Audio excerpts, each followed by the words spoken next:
And we are live with another episode of the Keeg Talks. Today, the Keeg Talks, Black Characters in Fiction, which I think sounds redundant, because I think if you say black characters, it would assume that it'd be in fiction and not in like nonfiction. But either way, we're here to talk about it all. I'm your host, Dimithri Perera. If you can see us live, you can see who I am and who our guests are, then you are watching us on our live stream at twitch.tv/The Keeg Show or on youtube.com/The Keeg Show. Or if you're listening to us and you can't see our faces, you are listening to us wherever you get your podcasts from, all the big podcast platforms. But yes, I'm your host, Dimithri Perera, and today we're talking about black characters in fiction, past, present, future, who knows, our favorites, our least favorites. But I have three awesome guests that are here to talk about it. First up, you may know her as the mighty Z. We got Z. Z, how's it going? I'm doing all right. Thanks for having me. Yeah, of course. You do great content, and I knew I had to have you because you do so much research. Like, I'm afraid to ask how much research you do for all your content creation. Yeah. Sometimes I start to feel like a bit of a, I don't know what the word for it, but it's like there's a library in my brain. Although some of the research that I do, I like have to sit down and hope that the FBI isn't like searching my Google searches, but I'm like, this is for research, guys. I promise. I won't comment on that just in case the FBI is watching this. Get good. him too. You do great stuff. If you're watching, not me. Don't look at me. I was about to say, leave DarthChoco and Noahtoons out of it. No, we're not throwing Z under the bus here. We're not throwing. We're all in this together. The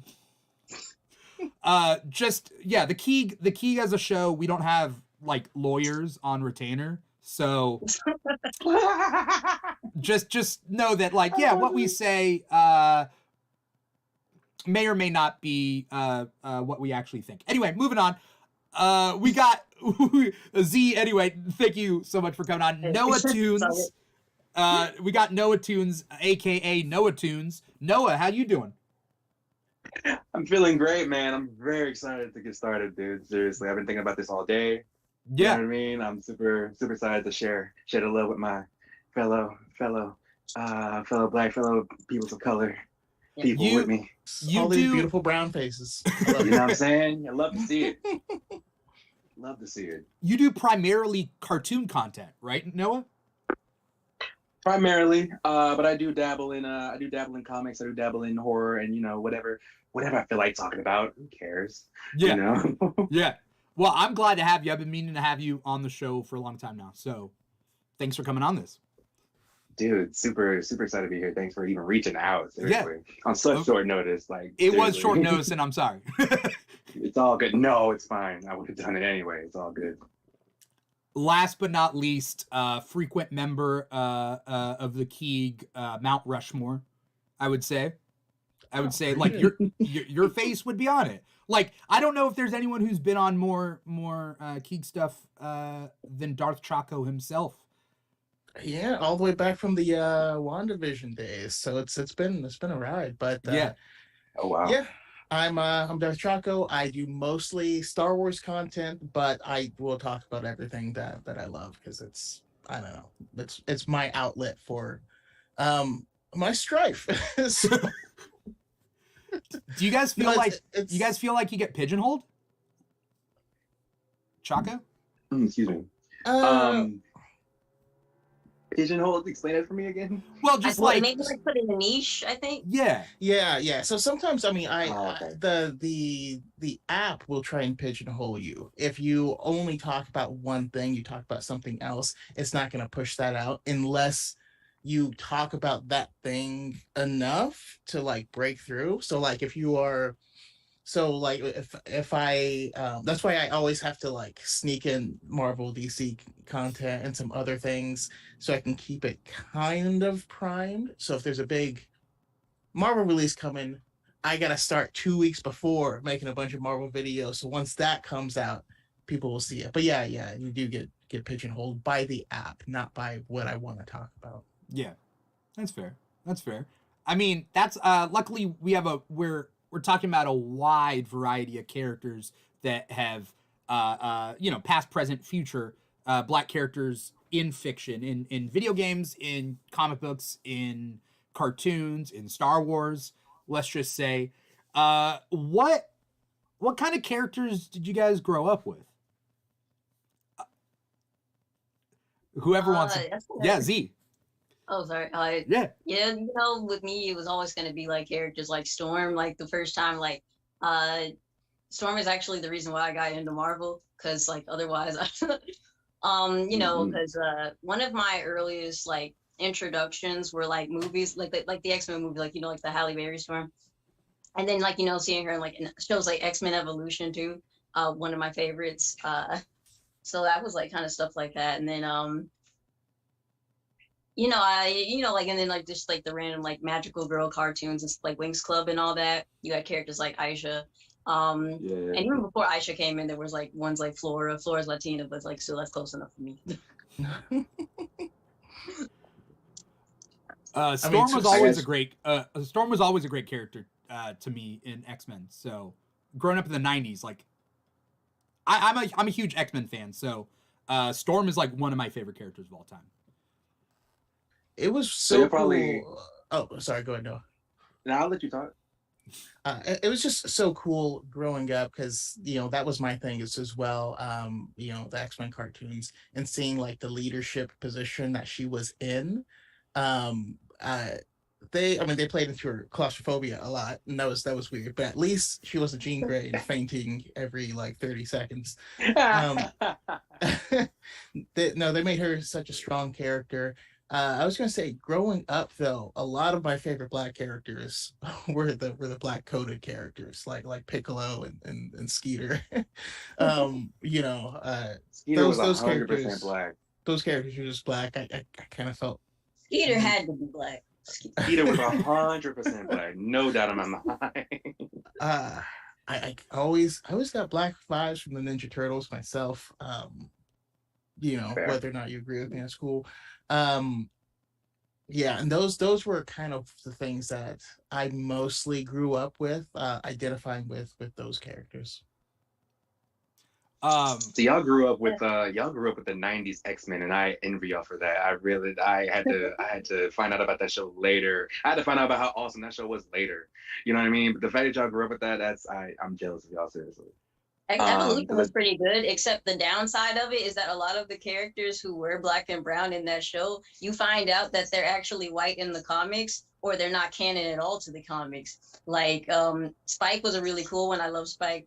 He's not canon to the comics at all, and that's just like the last time you'll ever see him. Yeah. Well, Spike was cool though. Spike was super cool in X-Men Evolution, and what's weird is the comics did a weird misstep. Around that time, there was something called Ecstatics. I think there was a character named Spike on that they... Oh, wow. That they let... So Evolution Spike was like an original character, and then Ecstatics did their version of Spike. Not good at all. So they weren't happy. Very different. But wait, Noah, when did you grow up? I'm afraid to ask because then it sounds like makes me seem old. How old are you? How old are you? No, you can tell me a decade. You could tell me a decade. You didn't grow up with X-Men? How old are you, dude? I was 97, baby. Okay. It's not that it wasn't around. I don't know why, because I definitely watched, like, it was on what was it? Kids WB, right? Or something. Yeah. No, Fox. Yeah. It was on Fox. Fox Kids. Fox Kids. Yeah, it was on Fox Kids. Yeah. Fox Kids, admittedly, I didn't watch that much of. I didn't really know, because apparently Beetlejuice was on there as well. A lot of cool stuff was on Fox Kids, but I didn't really grow up with that block. See, I almost said Kids WB because that's more so what I recognized, but it wasn't on that. X-Men Evolution was on Kids WB. X-Men Evolution was on Kids WB. I had the tape of X-Men Evolution. I didn't even know that. I just knew that I have seen that though. And I have loved what I've seen. I'm even looking at Spike, and Spike looks dope as hell. I don't know how he isn't in any future projects. But I'm like, how do you make a character who's literally Storm's nephew and then you just do nothing with him. Like I think near the end he becomes like a Morlock, and then that's where his story just kind of ends. And it's like, oh well. Sony, y'all need to get on that, yo. Y'all need to get on that, Sony. Sony, But you mentioning Fox Kids, and like that stuff makes me think of the other black character I identified with, which was Goliath on Gargoyles. Bro, I didn't know we were claiming. That's I do know I'm Elisa. Elisa was my girl. yeah. One of the few Afro indigenous characters I know of, because they did like a whole episode about her dad being native and her mom was Nigerian. So I've always thought that was like really cool seeing her there. There actually is a comic continuation. It's pretty good. I check it out. Yeah, Gargoyles comic. Yeah. It's Gargoyles comics. It's interesting that Choco that you brought up Ninja Turtles. Because like in the recent comic, they got like hologram inducers, and they are. I mean I don't know what they're going for, but I think it's going for like a brown, black, Asian sort of thing. I don't know what they're going for, but they are mixed in their holograms. Yeah. Well, okay. I'll put it out this way. Where I grew up was in mostly white communities. Actually, it turns out I've lived in a lot of places that were high in like white supremacy activity, but that was just like a weird coincidence. So I had, my dad, comes from like the hood in Chicago, marries my mom out here who's in Southern California, and we've just moved up and down.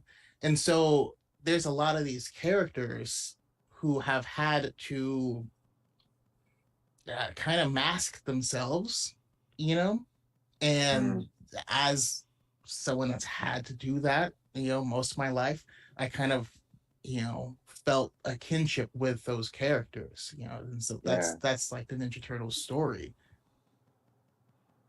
Yeah. Literally, yeah. When you think about it, wow. Noah, what characters did you grow up with?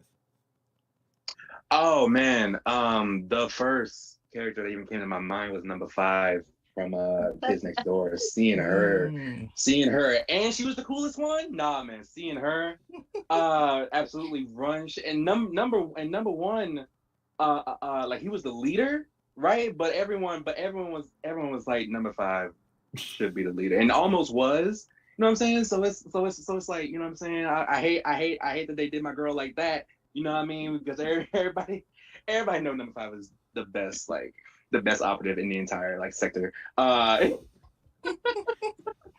seeing, her older sister's voiced by Cree Summer.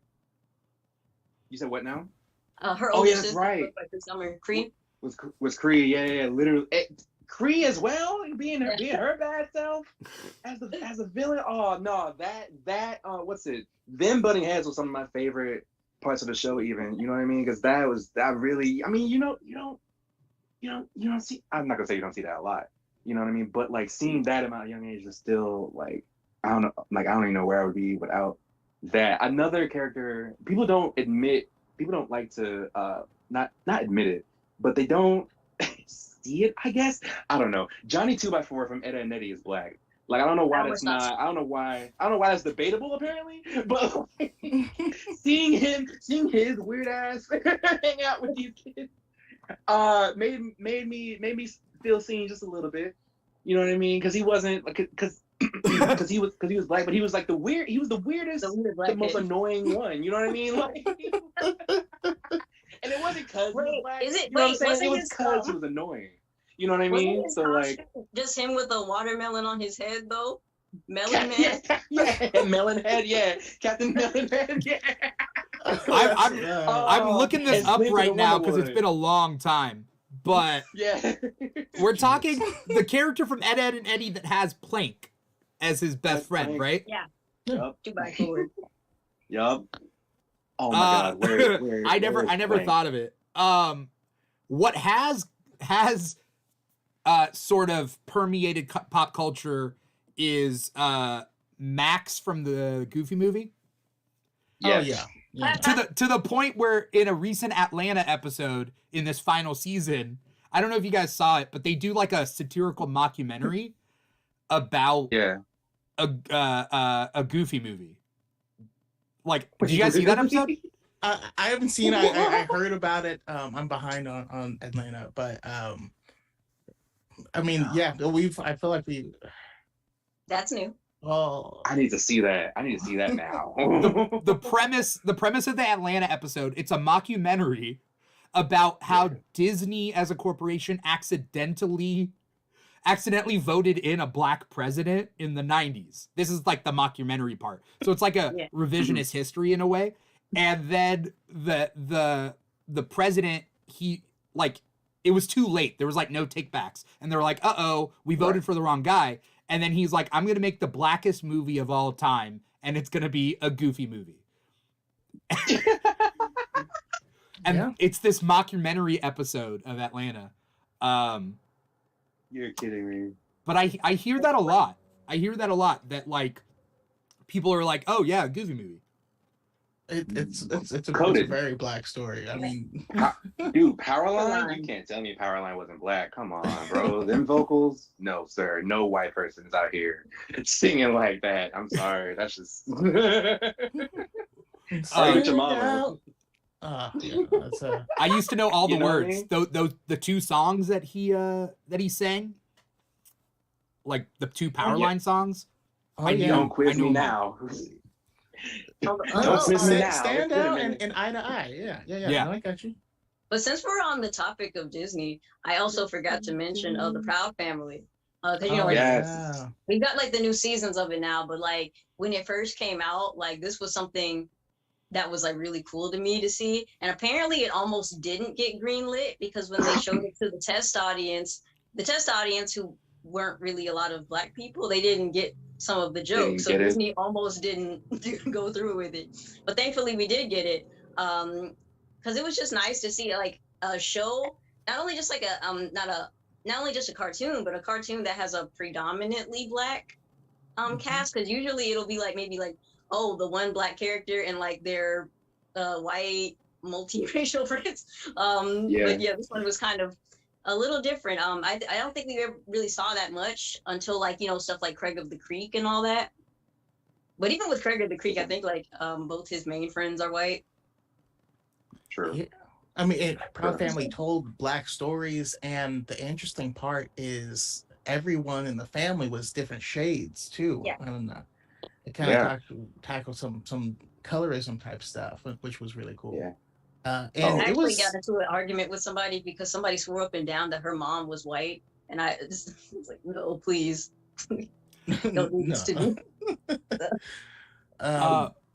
I'm not letting white people claim Trudy Proud. That's not on my watch. That's not happening. That's not happening. No, sir. I wanna shout out some people in the chat. So we are streaming to Twitch and YouTube. We got a Twitch chat up here. Mr. Lucky 13, I see you. Gamerboy 121, I see you. Mr. Lucky says, "Can I respectfully bring up Fillmore?" You guys ever watch Fillmore? Fillmore? The chicken was Fillmore? cold, real cold. That chicken was dry. Dry. That's what it was. Dry. The chicken was dry. Real dry. Oh, it was dry. Yeah. Oh my god. No, I was thinking of the Boondocks. Oh. One of the best shows ever. The fried chicken. The Boondocks. The Boondocks started off as a comic strip, and I remember reading that when I was a kid. Yeah. And then they made the cartoon, and it was a different vibe, right? You read Boondocks comics as a kid? They were in the newspaper. They were in the newspaper. Yeah, they were. If you lived in like Georgia, I know they had them in different newspapers, but if you lived in Georgia, they were in the funny papers, as the youngsters used to call them. Mm-hmm. But it was toned down. Okay. Yeah. Toned down. Oh, got you. Okay. Very, very much toned down. They were very toned down. Got I you. think they were in the LA Times and not the Orange County Register, because I got both when I was younger. Okay. Because I lived like right there, and so I think they're in the LA Times or were, and then not in the OC Register, because I don't think the OC Register would have put them in. Don't get me Yes. wrong. It's not like I wasn't aware of the comic. I have, but I was not aware that it was toned down, which makes sense. Which really does make sense. But that's crazy. Can you imagine? Can you imagine like Garfield, Family Circus, and then like full on Boondocks? And then Boondocks, Uncle Ruckus's ass just saying anything. Oh my God, I'd pay anything to have any of those papers. That would be so cool. This isn't Marmaduke. Does anybody remember Gullah Gullah Island? Oh, Gullah Gullah Island. Another predominantly black cast. Yeah. Another predominantly black cast. That's It great. was just really nice to see Gullah Gullah Island, especially since, as someone who's from South Carolina, not a lot of people know about the Gullah. So it was nice to really see some like actual like and they actually teach you about the language too. The only time I really got to learn about like the bit of the language itself was when I was in elementary school, but that's only when we had a black teacher, because otherwise most of my teachers were white. Right. And that's when we got to learn about like the fun stuff like the Confederacy. But All right, anyway. Yeah. I just want to circle real quick back to Proud Family real quick, because like Proud Family really was one of my favorite cartoons. It's still like all of that still holds up. That's one of my favorite cartoons like to this day. And it is like, but it is unapologetically black. You know what I'm saying? Like everybody has their own, but everybody has their own character. Everybody, you know what I'm saying? And you know each of those characters. You know Oscar, you know Penny, you know Sugar Mama is my favorite character. Oh my God. That shit really makes me laugh so much. So seeing that at such a young age really was like crazy to see, like, because I don't think I really related to a cartoon quite like that. Like Ed and Eddie was my favorite growing up. Proud Family was something different though, man. Seriously, and it was still wasn't afraid to be like cartoony. You know what I mean? Like it was still enjoyable as well. To I feel like anyone should enjoy Proud Family, but us. It was proud name for us. You know what I'm saying? Oh, my wife is Mexican, and Proud Family is like what taught her about Black culture. So every now and then I love that. It's just funny because she grew up in all either Hispanic or white surrounding areas here in Southern California. So every now and then, like I do most of the cooking. I'm just like, yeah, man, I put my foot in it, and then she's like laughs because she learned that but yeah, it's just funny. I think it's... Before. What was that? I'll let you go. I was just gonna say before she was like, "What, babe? Your foots? Why did you? No, don't, babe. We can't eat this." Dumb joke. I was gonna bring up like cartoons at that time. They're either predominantly white, or they went like an extra mile to like put one of everybody.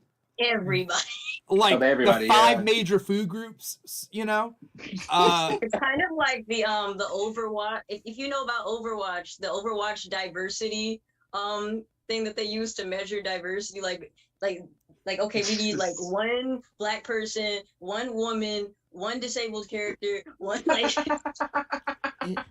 You ever notice on Overwatch all the black people can jump high? They're all good at jumping. I don't know why. Soldier slide and jump. Baptiste, he's got super hops. Like you got. I'm just that hasn't been on purpose. In a way that wasn't on purpose. I feel like you could do like a video game version of White Men Can't Jump, but put Luigi in there because Luigi can jump real high. He's the Woody Harrelson character. Oh my goodness. Stop. Now I really want that. Now I really want that to be a movie. I know this one might be a bit of an older reference because I just like cartoons like this, but like you got me thinking about Captain Planet. I was gonna say the Planeteers, yeah. Oh yeah. Because Oh they yeah, have they checked every box Kwame too. with, We got the white guy, got the black guy, we got the Asian woman. Yeah. Monty. What was Monty? Monty, I think he was South American. Yeah. Yeah. Sounds right. And then we have to. I think they did it by continent because they added in a white dude, but there was a European girl too because I think she was from Russia. Because I think the redhead. Oh yeah. Like, yeah. Yeah. Because I think That's right. because he's like North America, but and for some reason I don't know what it was back then, but cartoons really liked Jersey accents, or like not just Jersey, but like a Brooklyn accent. Because I don't know anybody. There was only 3 accents. It was regular, Southern, or New York. That's it. Mm. Just sound like American. Yeah. Yeah. How crazy would it have been if they put like a Mexican character as North America and they had Mati as a South American character? That would have kind of worked a little more too, because especially like I don't know why North America, whenever they have like I see this issue a lot, especially with like anime too. Like anytime a character is from America, they're going to be the whitest, most Aryan, Anglo-Saxon looking person you're going to see. I don't even know white people here who look like that. damn near translucent. Yeah. Damn near see-through. You're right.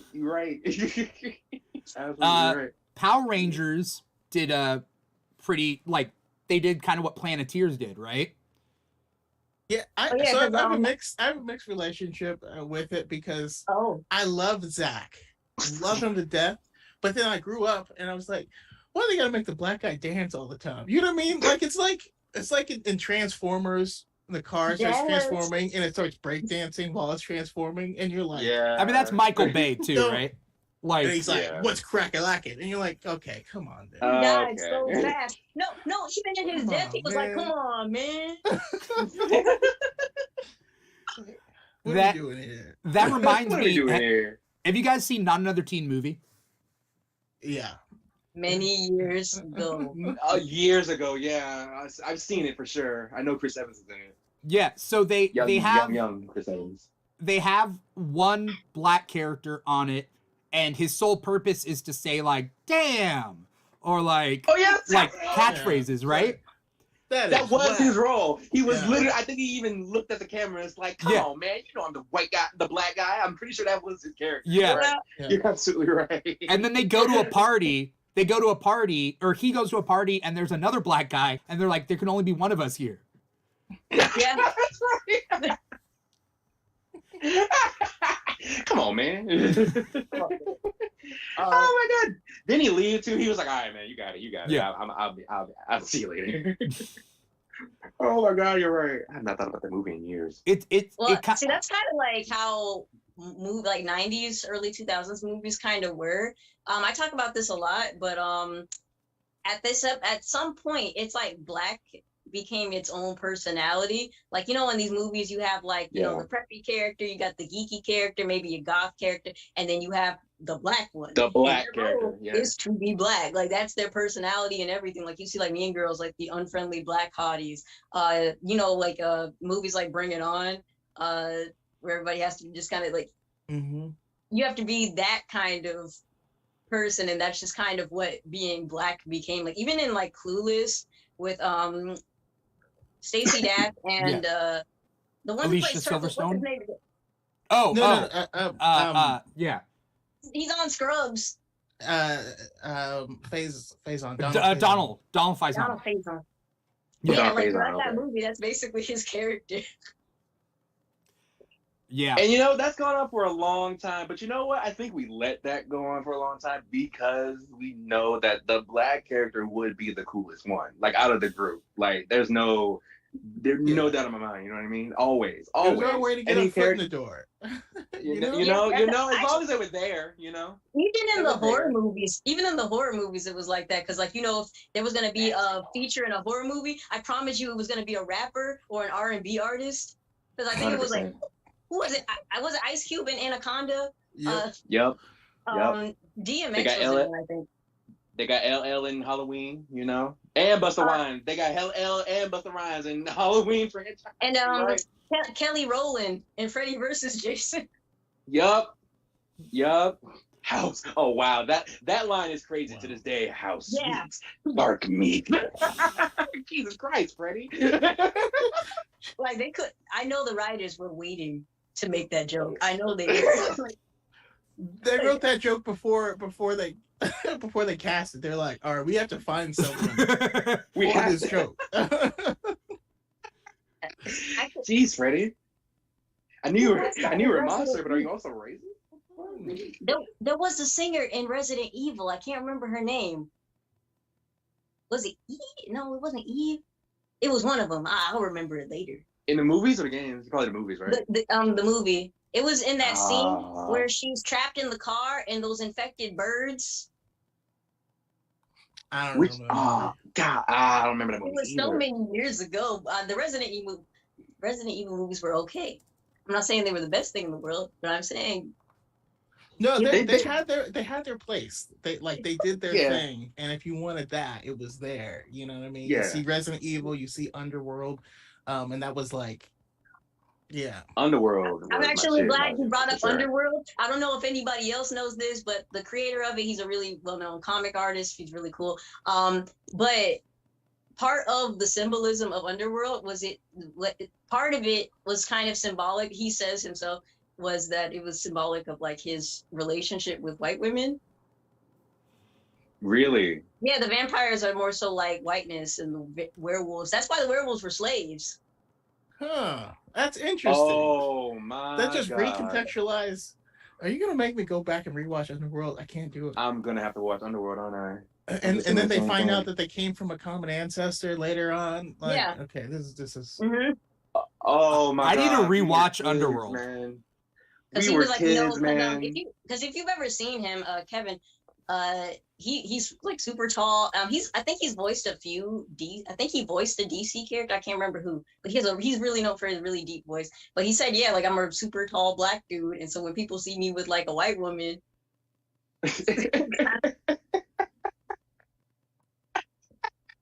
Yep. Oh my word.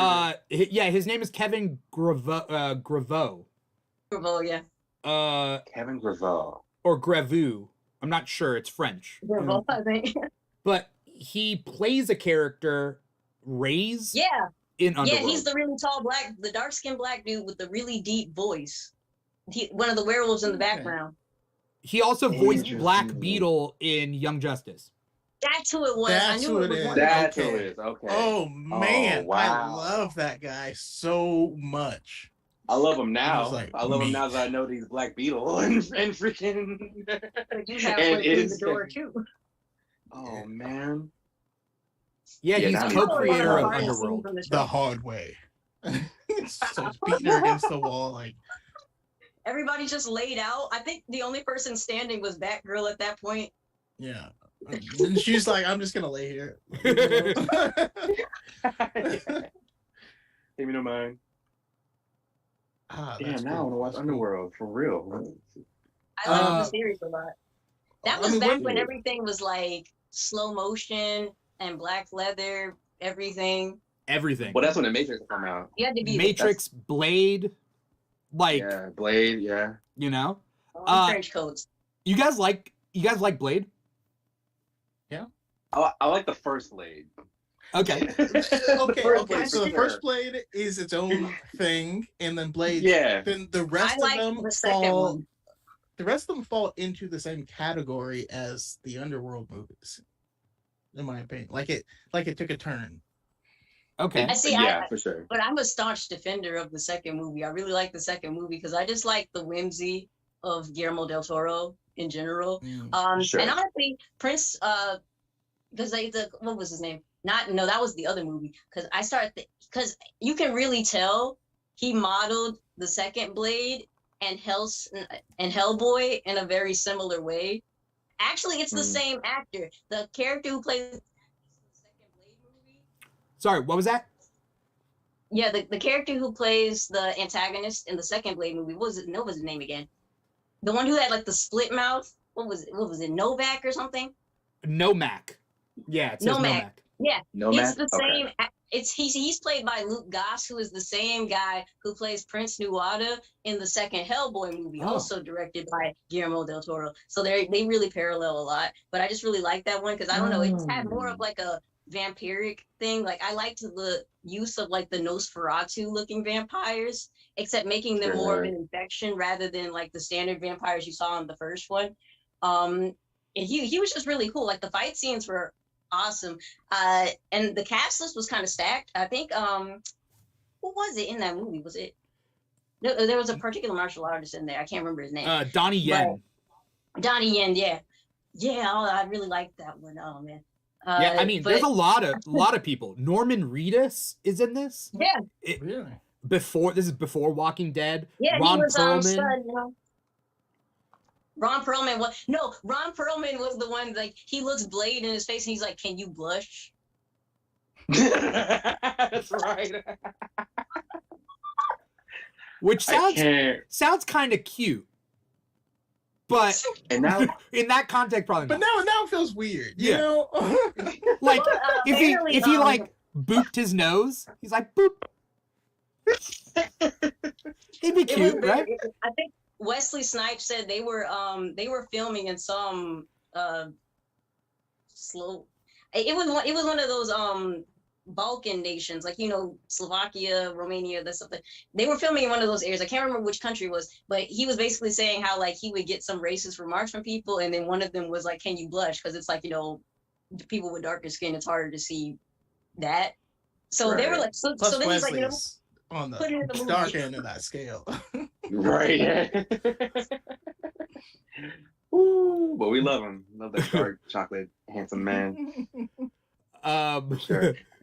You know, Blade 2 is fine as long as we don't acknowledge the third one. That's where Blade is like, all right.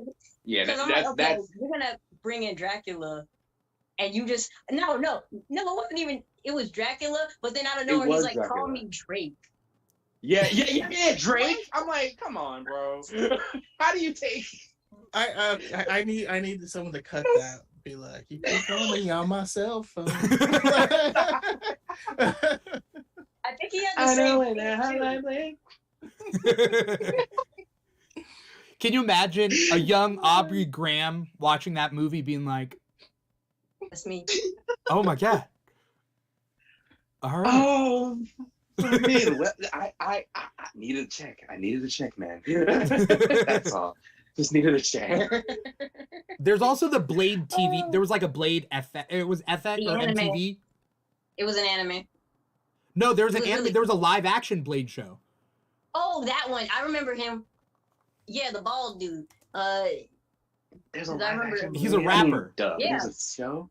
Yeah, there was an anime. There was a live action. They did a lot of stuff. Oh my god. How did I not know any of this about my people?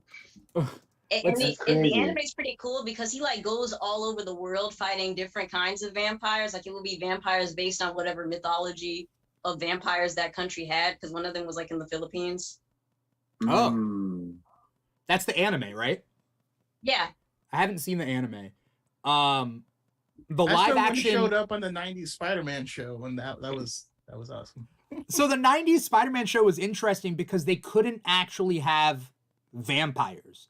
Yeah, So that's why like Morbius had these weird like suction cups. hand Like suckers, things on his head. That's yeah. grosser.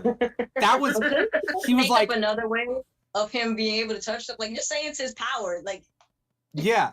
It's weird. Right? The suction cup, and they couldn't say blood. They had to say like he was sucking people's plasma, yeah. Yeah. which is weird. That kind of sounds worse. That does kind of sound Yeah. worse when you say it out loud.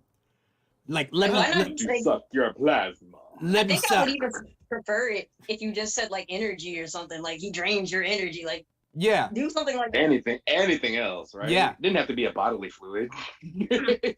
I'm trying to remember which one was the Aaliyah movie. Wasn't Aaliyah? That's she's a Queen of the vampire? Damned. Queen of the Damned. Yeah. Yeah. Oh, that was. What- And that's the thing. We had so many more movies lined up. I was robbed. Constantly. Oh, get in line. I think it's interesting that like stories like vampire stories were primarily white all throughout cinematic history. And what makes Blade and Queen of the Damned, at least visually Queen of the Damned, because I heard it wasn't that good of a movie. I haven't seen it, so I don't know. Is that like you're putting these characters in there into these, like, is vampirism a predominantly white institution? And see, like, that's the thing.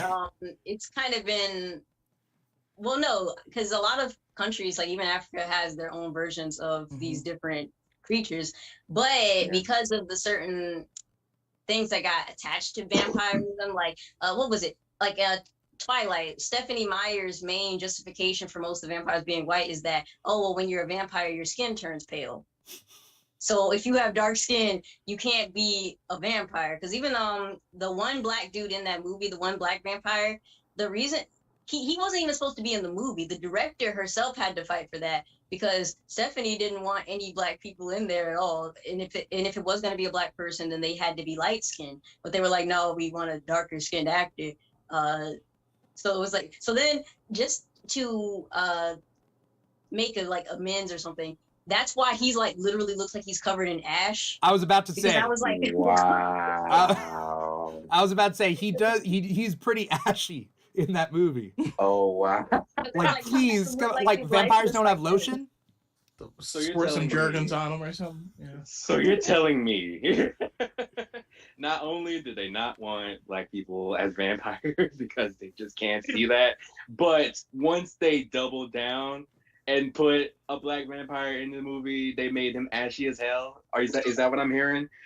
No, yeah, because they were like, they had to give the effect that he became paler somehow, but black people, well, that's the thing, a lot of people don't know, black people don't necessarily get pale when they die.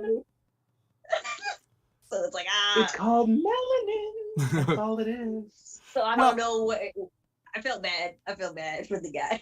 Twilight, wow. Oh, yeah, Twilight did have that like undercurrent of like the werewolves are savages. They're just like, oh, these poor uneducated savages. Or you can get with this like white guy who maybe fought in the Confederacy. I don't know. There's always white vampires fighting in the Confederacy. Yeah, there was like that in the Vampire Diaries too. Because in the Vampire Diaries, they have like a lot of Confederate bullcrap in there too. And I'm like, this is why I don't like living in the South, because it's everywhere. Like it's in the curriculum, everything. And then it just even and the problem is they don't actually tackle what the Confederacy is about. They're just like, oh, we're going to romanticize the image of the Confederacy, but then I'm just going to throw in, oh, my character actually felt bad because they didn't know what the Confederacy was about. It's kind of like characters like Jonah Hex in DC. Jonah Hex is a very well-known Confederate, but they keep having him be in the uniform, even though they're like, oh, well, no, he actually found out what it was actually about and he left the Confederacy. Okay, then why is he flying the flag still?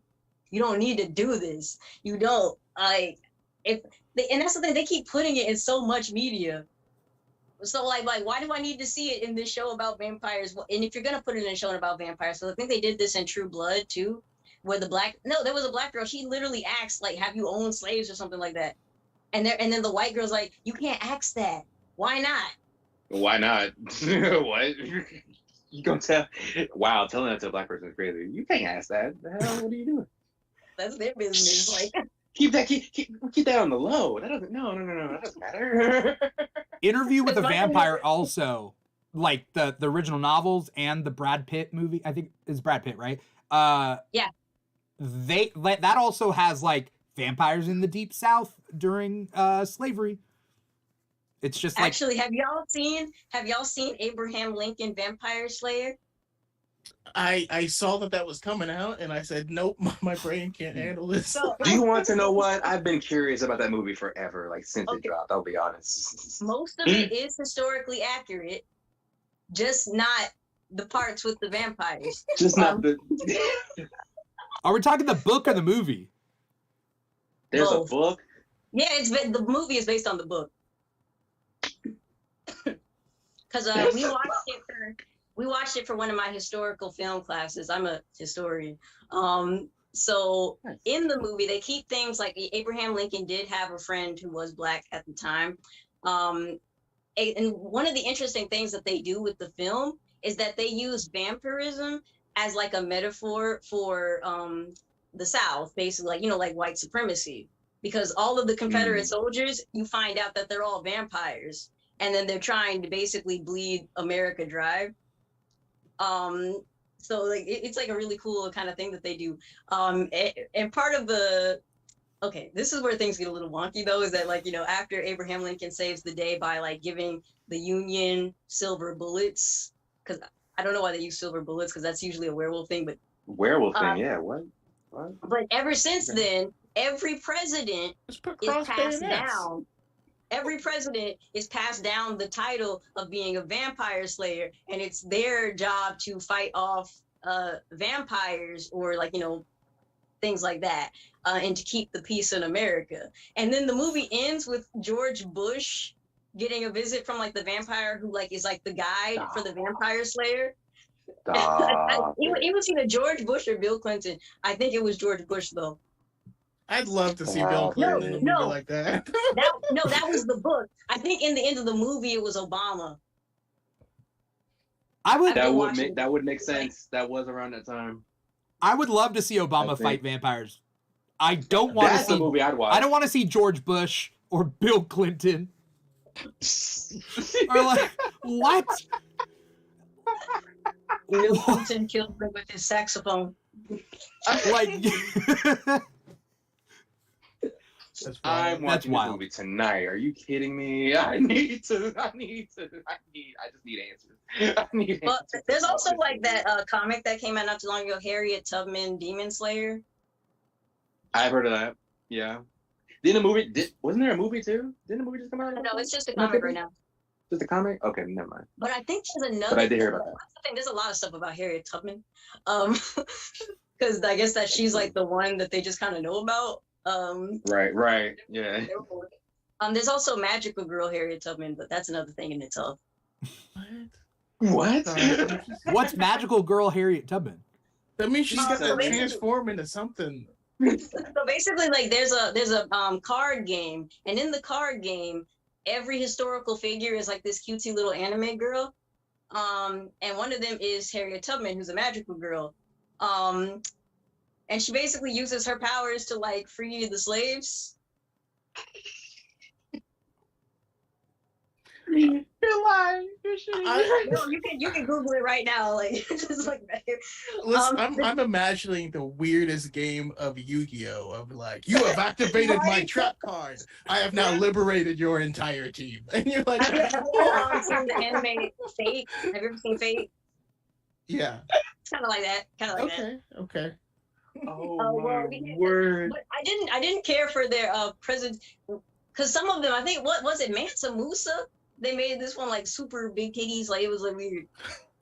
No way! The High School DxD like animators. Oh god! I don't know what to say. I'm speechless, bro. That is hilarious. I will say, kind of moving forward and out of the vampire realm. Yeah. I have appreciated, well, for one thing, we didn't talk about Static Shock or Jon Stewart at all. Phil Lamar has been doing some heavy lifting. Phil Lamar is one of the greatest to ever do it, man. Yeah, absolutely. That guy I would love to meet. He is everyone I love. Seriously, he's even Hermes in Futurama. Oh yeah. Static Shock is honestly one of. It was a really dope show. Like I like how each like episode isn't afraid to cover specific topics. Like this was like the first time as a kid I saw like literally them talking about gang violence. Like in the first episode, Virgil pulls out a straight up gun. He's like, they did not. They did His not. best friend's dad was racist. Just straight up. I was about to say the racism episode. I'll never forget. Yeah, because the Big Bang was like a gang war. That's what led to like the. My mom saw that, like, I was watching the first episode, like, right when it came out that Saturday. And my mom was like, you can't watch this. This is about gangs. Oh. So I had to turn it off. I had to change channels, and then like later on, I went back and watched Static Shock. They did not shy away from, but that is his origin. You know what I mean? They ain't shy away from any of that. Right. Yeah, like, that is his origin. One of the characters, they talked about like mental illness amongst homeless people. I'm like, yeah, like you don't really see stuff like that. Although I will say one of the weirder ones was like in that episode it was kind of weird because like as the gang violence was going on, they would start flashing the faces of different like civil rights leaders, like Martin Luther King. Just his face just like pops up on the screen as Virgil is running, and I'm like, okay, I get what you're doing. but there's a weird place to do it. Yeah, we got to turn it back just a little bit. But I'm like, okay, first presentation. This is fine. This is fine. They even did one about school shooters too, actually. Yeah. Right. Yeah. Because it was that kid that was getting bullied, and like, it was Richie. Richie had made friends with this other white dude, and the white dude's like, I'm tired of getting bullied, so I got this gun, and Richie's like, oh. Like, hey, man. I remember that. Yeah. Oh wow! No, I pulled out my really gun. shows. So, we bring up Static Shock as a cartoon, but that comes from the Milestone comics, right? Mm-hmm. And Milestone Comics was created by a bunch of different Black creators, one of which is Dwayne McDuffie. And basically it was because the two big comic book companies were DC and Marvel, and still are DC and Marvel. And DC and Marvel has historically been kind of late. They've been kind of late to the whole representation game. Sure. And I think that they're making some moves right now, but I think that like, yeah, they've been kind of late and dragging their feet on a lot of like representation. So Milestone was created to showcase new original characters on their own, in their own continuity, their own kind of universe. And then later they get brought into DC, and then they get split off from DC again. So currently they're not part of DC. Are you guys familiar with Milestone Comics? Absolutely. Yeah. Icon, like by himself. Seriously, I was so happy to find out that they were basically a Black Superman already. I was like, why? But yet they want to turn Superman black. Like, yo, just make an Icon movie. I would totally give all my money for that. Like, I would go broke for any Milestone movie. Seriously, like, I know they're working on a Static movie right now. I think They've been. That's been in production for like forever, right? Yes. Yeah, they're talking about it at DC Fandom 2020, right? Yeah. Jesus. They've been talking it for so long. Jaden Smith was like, they were like, oh, Jaden Smith could play Static. That's how long ago it was. Yeah, totally. Oh my god! But they did. Currently They did in relaunch. DC. Oh, sorry. Go ahead. Oh no, sorry. I was just saying Milestone right now. It's currently what is considered Earth M for DC Comics. So it's like not within the universe, but it's like kind of there. They've reached a very weird armistice. But I think it's just because the Milestone reboot comics have come out. Yeah. Yeah. Because they did something in the recent comics that allude to it is in the DC universe, but they talk about how a baby comes down from, it doesn't say Krypton, but a baby comes down in 1938 and lands, and then they kill it. So like there's certain DC related concepts in the new series that they are like, oh, I don't know, it's different. Person is, yeah. You know? Wow. They do a couple of things. I fell behind on it, but I was reading the Static once it came back, and it was good. It was interesting to see the group reboot and start with like Black Lives Matter protests and stuff like that.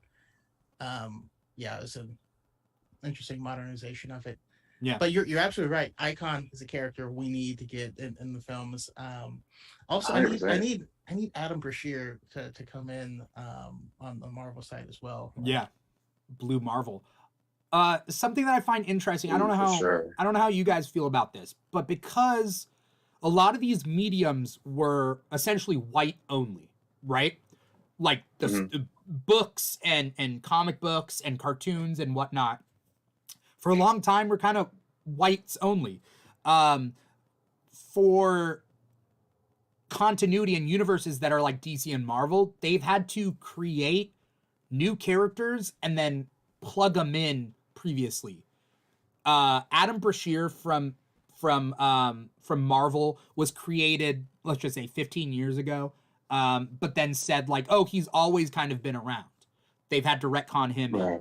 DC does similar things with like Amazing Man, who there was a recent anthology book that came out called DC Power, and it came out this month, and it had one story about Amazing Man who fought with the Justice Society in World War II, and they kind of retcon him in and do that. Do you guys have any opinions about that type of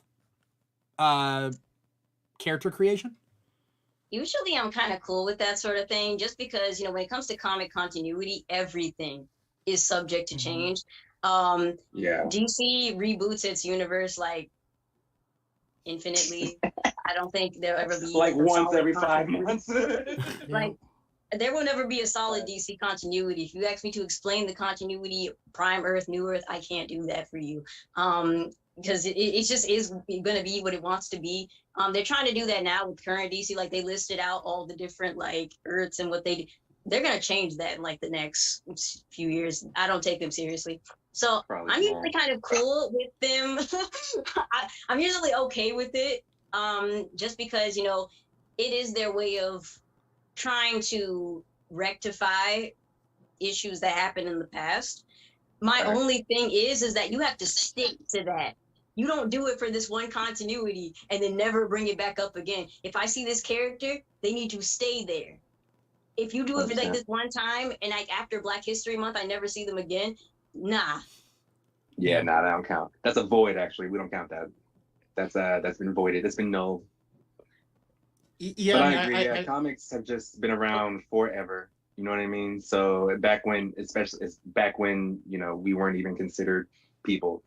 You know what I mean? And we can't change that aspect of it, really. You know what I mean? But the fact that creators are, trying to be inclusive, and trying to be like respectful of people, you know what I mean? I'm never gonna be mad at that. This is comics, man. Superman dies like twice every year. You know what I mean? Like nothing is ever canon in these comics, or not canon, but nothing stays forever in these comics. You know what I mean? So like, you really just gotta take it. You just gotta take a risk. So I can find appreciation in trying to be inclusive. You know what I mean? And now they got some of my favorite characters. I love Blue Beetle. Blue Beetle's not black, but he is a person of color, and he's Mexican. I do love Blue Beetle. That's the homie for real. I can't wait for the movie coming out. Mm-hmm. You know what I mean? But he was a newer-ish character as well. You know what I mean? He didn't even really get his own series or comic series. I can't give you a year. It was probably like 15 years ago. Yeah, exactly. Yeah. Like kind of recent as far as comics. You know what I mean? Yeah. So I appreciate it, honestly. Yeah, I kind of made a video on this. I guess a long time ago now, but if you look at the history of comics, we can look at just Superman and Batman. Like they've changed their powers over time. Original Batman had a gun, right? He was just the Shadow with a different name. They just gave Superman a new power. Yeah, you're still giving him new power. Like the power of flight wasn't there; it was added because it was easier to animate. But that wasn't one of his powers. That's true. You have what war did the Punisher fight in again? Originally in Vietnam. All of them. Yeah, no, they just keep moving it up. They keep moving it up. Originally, Captain America wasn't frozen because he came out during that war. Yeah. You know what I mean? If you can change, I've also seen characters' personalities change. Barry Allen has changed a lot in who he is. So if you can change the characters, personality, their powers, their backstory, everything about them, or pass down the mantle onto someone else, it irks me that it becomes a conversation when a person of color is involved. When no one cares Yeah. in any other context, you know what I mean? That just kills me. And I think we have to reframe what people's mind is, because people feel like we are taking Black characters and injecting it into their comic. And that's not what's happening. What's happening is we weren't allowed to be in it. We were, you know what I mean? And if you're just no longer preventing these people from being allowed, like that's how you need to kind of reframe it, you know. And the fact that people of color weren't allowed in the past is not a good reason to say they shouldn't be allowed now. 100%. Right. And these people, they complain no matter what, right? Because I've heard arguments no matter for what. don't change white characters black. Just make an original character. Make an original character. You have an original character and they still get mad. Like, so it's like, what's the main issue is that they just don't want to see us. They don't care about they don't care about like the history of racism and why we were excluded. No, they just don't want to see Black people. It's like that Twitter. They don't really care about us. Hey. It's like that tweet where the guy was like, "Oh, I don't like seeing Black people in anime because it takes me out of my escapism. It like ruins the fantasy for me." Like, yeah, like I saw that same tweet. Yeah. Where are you like? What are you escaping from? What's your fantasy? Listen, have you seen the Black Kage? You ain't escaping from him. He's I don't remember.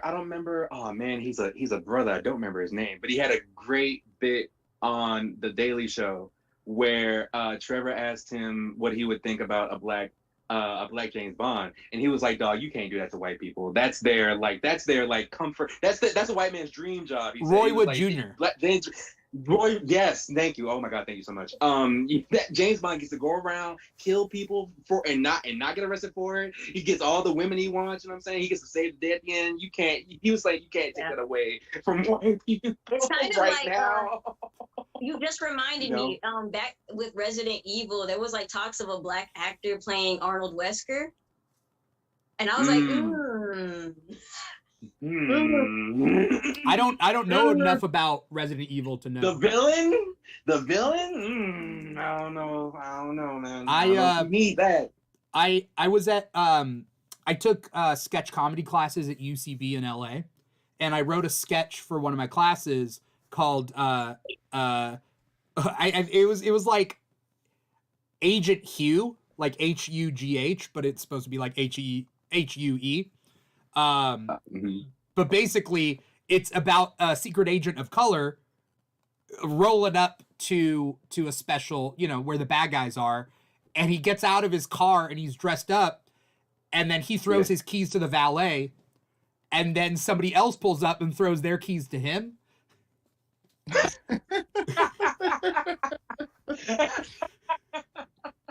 And it's That's like really I don't know whether you can have a James Bond who's not white, because he can travel anywhere without people being like, "Oh, he's the one black guy." Like, "Oh, he doesn't belong." His whole thing is he belongs, right?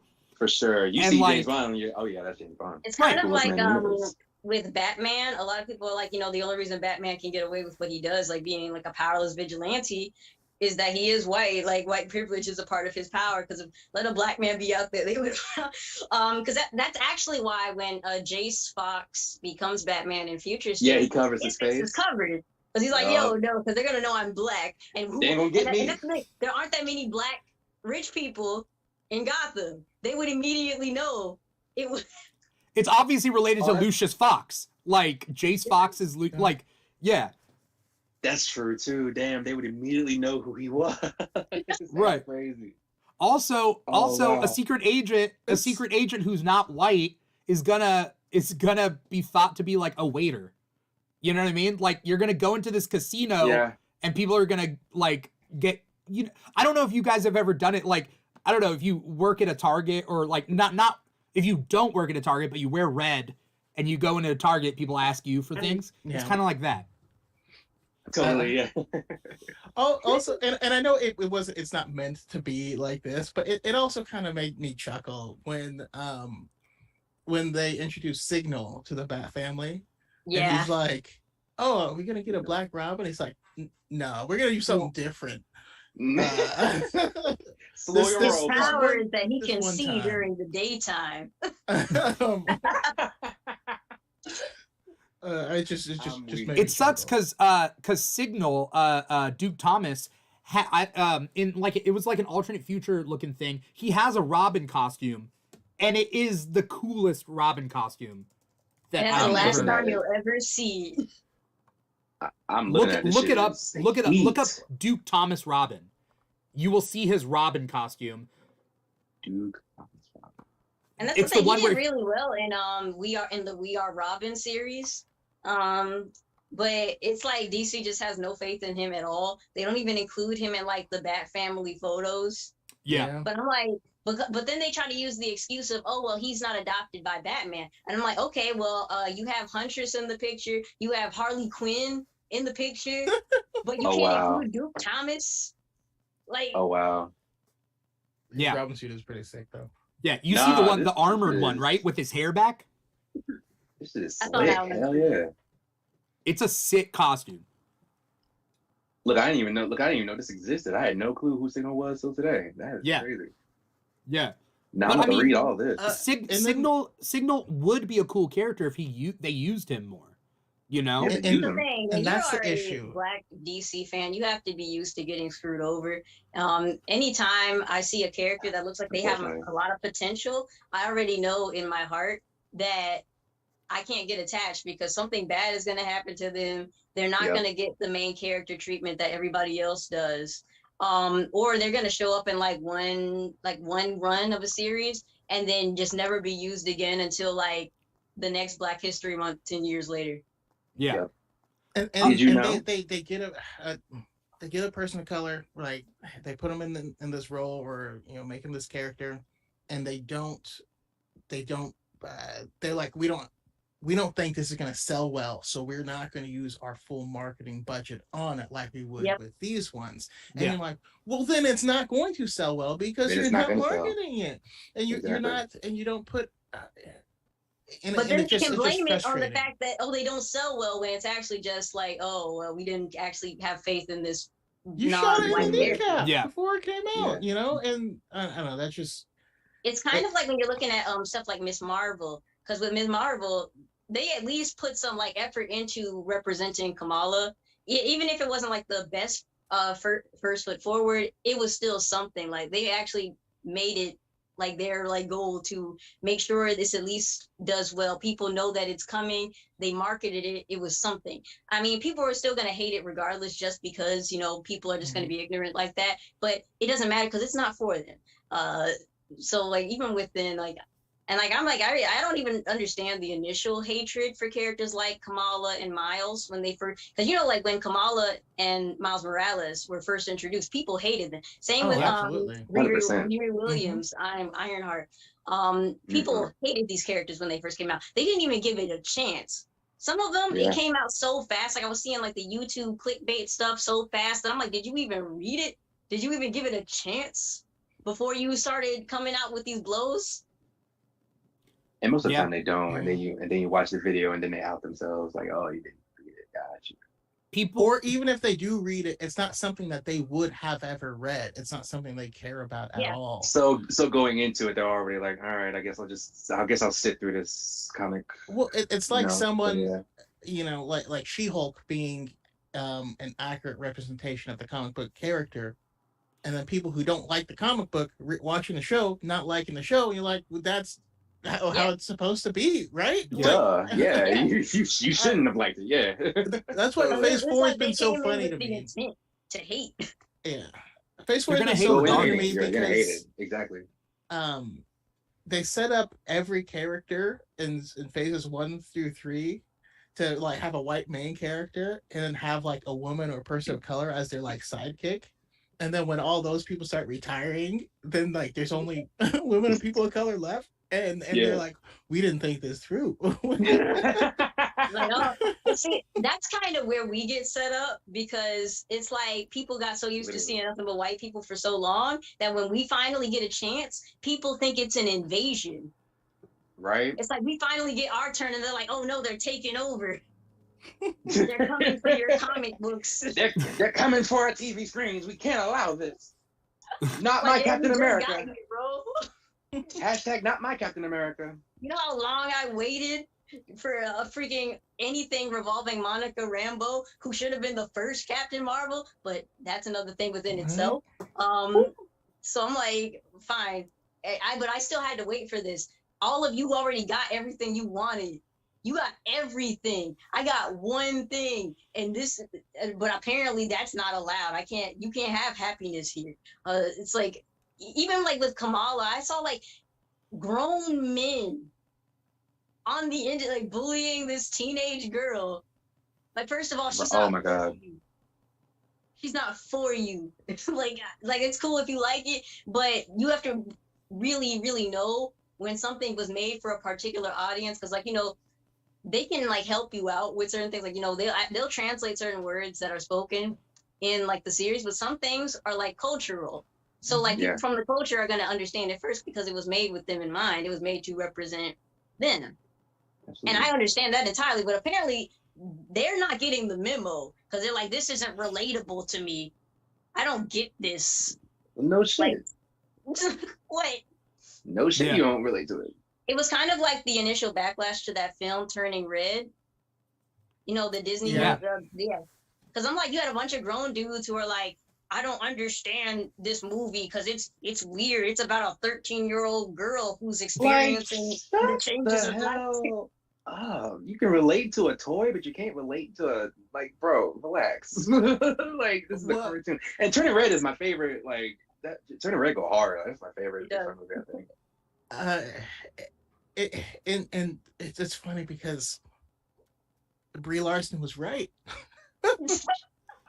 Yeah, and the hater for it, you know. Oh, she just hates white men. No, she said we need the audience that is reviewing these things to represent the people of who they're being made for, right? Mm-hmm.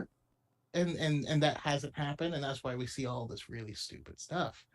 I mean, if we're going back to the vampire metaphor, vampires don't like it when the daylight hits them, you know? Right. They don't want to be seen. They want to feed and get their power that way. Yeah, basically, like I've just been seeing some hardcore grifting going on. And it's always like the same, like, I don't know where they went to like editing school or whatever, but they all have the same thumbnails, the same pic.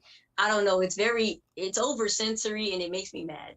But if I never see lasers coming out of Kathleen Kennedy's eyes, like I'll be happy. Because, like, let's talk about Kathleen Kennedy. Not her specifically. But I wanted to pivot real quick to Choco and Star Wars. Because Star Wars is obviously a huge American pop culture phenomenon from the 70s, right? Like, it's continued. All these stories have continued. But it was just Lando for the longest time. Yep. When I would play Star Wars with my kids, with my friends at school, I'd be like, I'm Luke Skywalker. They're like, you can't be Luke Skywalker. You could be Lando or Chewbacca. I was like, oh. Chewbacca? I'd have clocked him in the face. Did you hear me say Chewbacca? Yeah, Chewbacca. You really be Chewbacca? I gotta be the monster, man. You couldn't be Vader? Can you imagine, like, James Earl Jones? No, I was able to pivot to Vader because I was okay. Because they were dumb. I mean, it's super dumb regardless. But super dumb.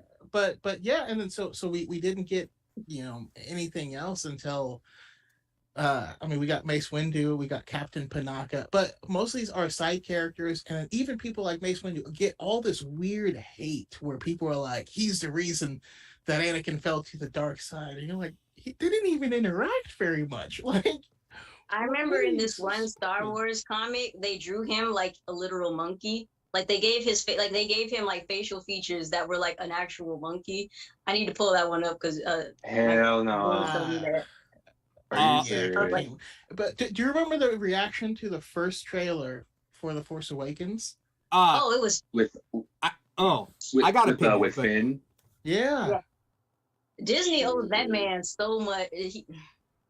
I was just about to say that shit is still going. Like y'all were talking about Mace Windu, I couldn't help but think about Finn and how recent that was. You know what I mean? Because people are still more upset recent about than that that. shit. This You know what I'm year, saying? Riva.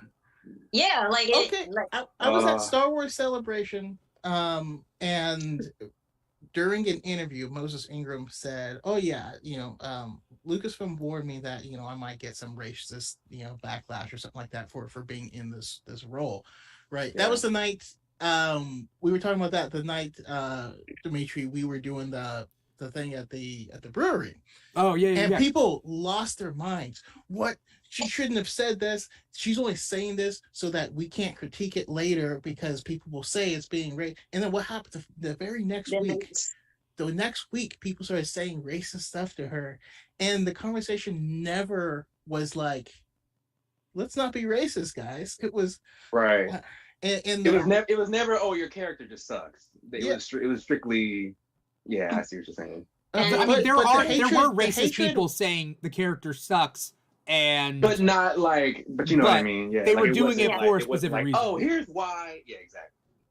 And here's why is because they did this. No, it's specifically because of that reason. And then I feel like it's kind of a double whammy when not only is the character a person of color, but also when they're a woman, because you're dealing in this kind of space where not only are things very racist, but they're also very misogynistic. And so this is kind of where those intersections come in. This is what my page is entirely about, where you're kind of getting hit on two fronts, where it's like, this is a dark-skinned Black woman who has been like kind of put into the Star Wars fandom of all the fandoms to be dealing with.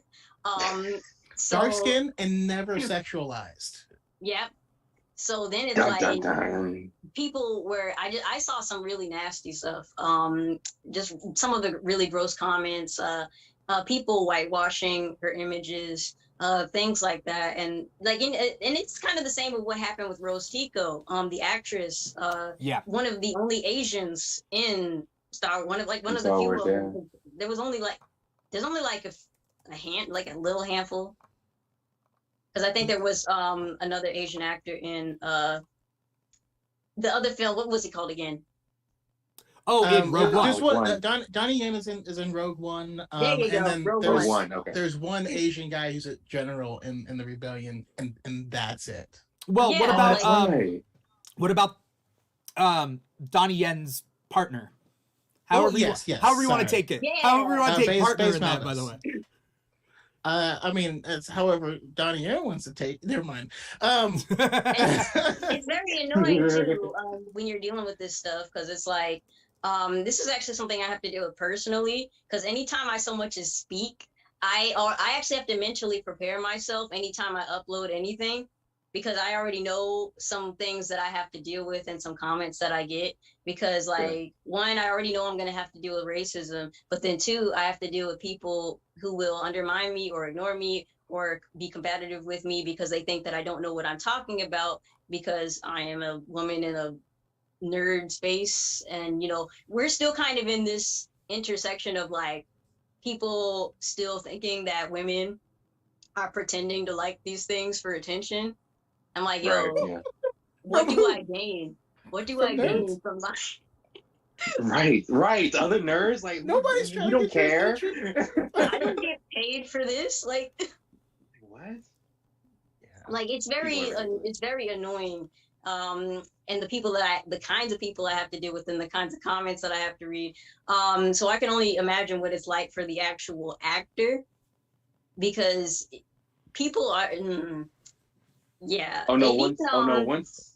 Once you get into Hollywood, once you struck and hit Hollywood, you reach everybody, including the nastiest scum of people, apparently, who have nothing better to do but to send death threats to these actors playing these fictional characters.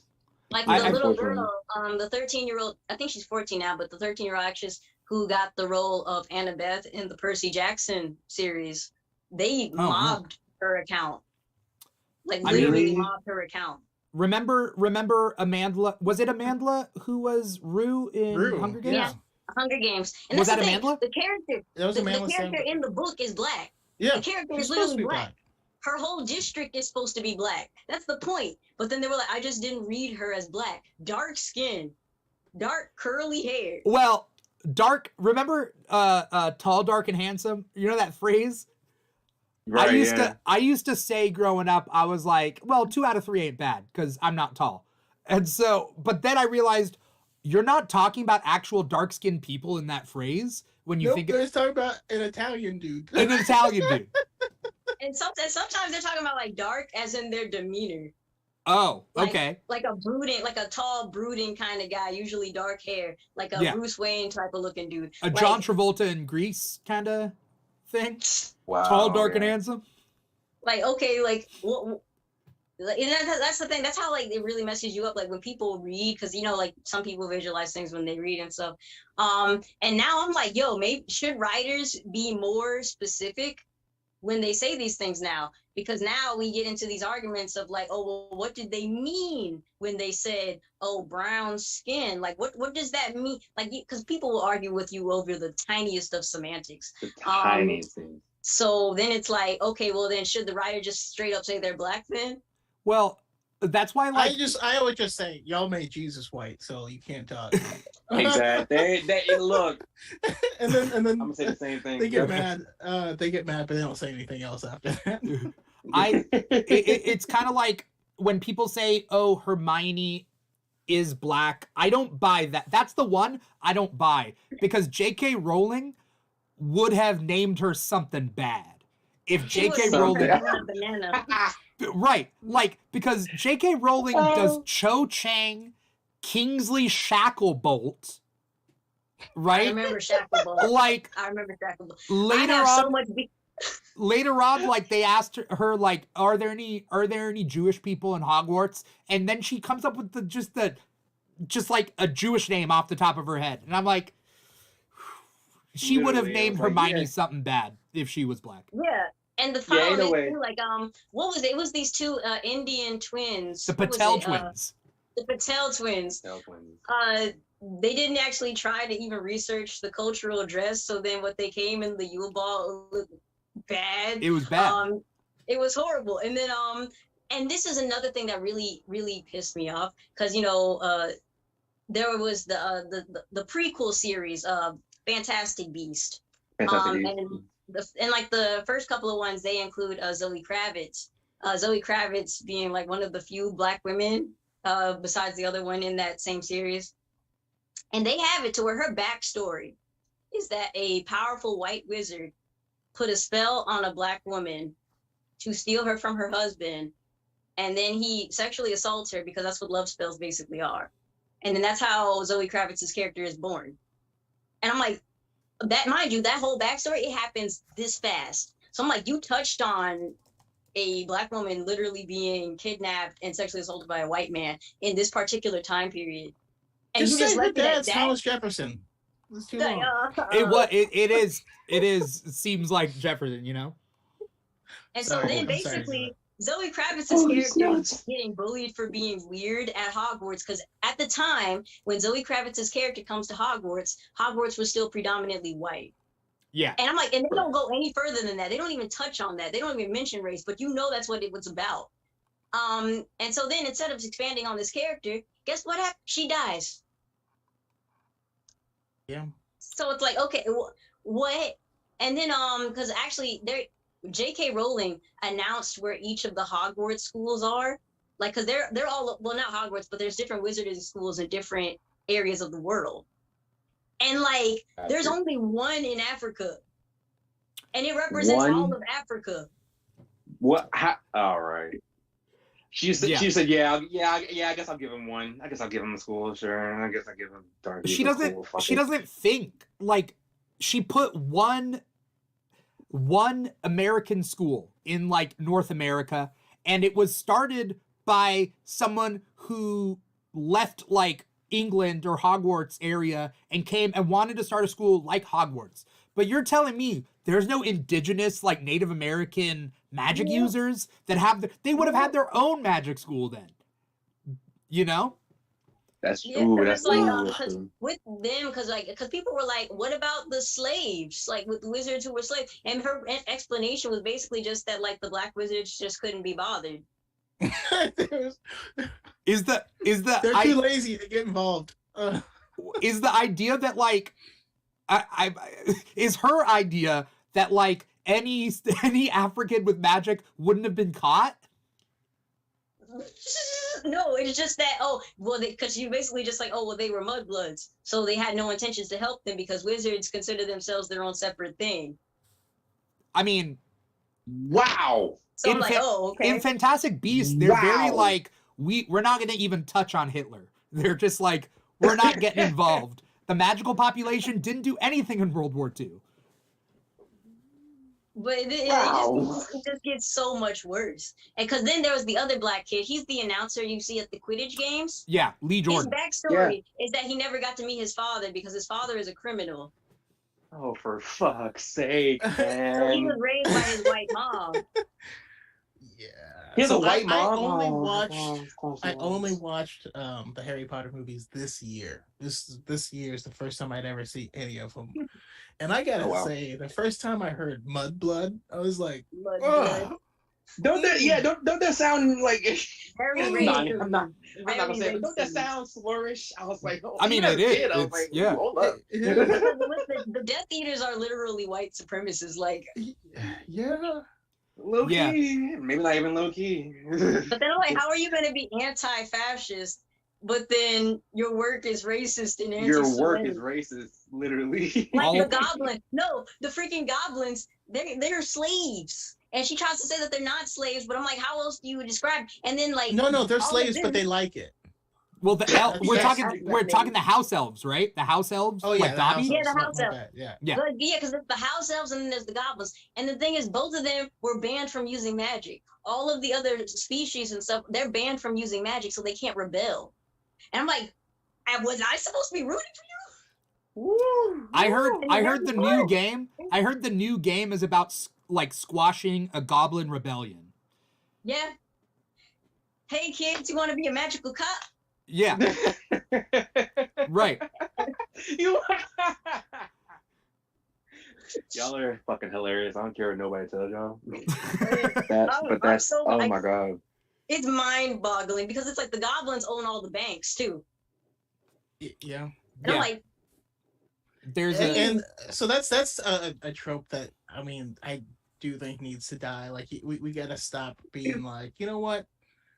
Let's just you can model different creatures or a species or whatever after a culture, but not if you I don't know. Some of it gets really weird when I would just rather you take accountability. Like that's JK's main problem. I feel like she just like Z said, she thinks about it once and then that's just it. She doesn't really like deep dives in it really. You know what I mean? But George Lucas did the same thing. Okay. You know what I mean? Like Noahtoons were clearly like a Japanese businessman, and actually Jar Jar Binks is specifically speaking in old slave dialect. Yeah, that's he's actually a black man. Yeah, is that fact? Watto is I Middle Eastern Jewish. I'm not quite sure. Watto, he has. I mean, he has the nose thing. He's like, mind tricks don't work on me, only money, right? Like, some of it is real. I mean, and that's the thing. I can't even say that the writers aren't thinking about it because in the books too with Harry Potter, Hermione herself goes out of her way to like try to get like basically she's an advocate for the freedom of house elves. And all the other students laugh at her, including Harry.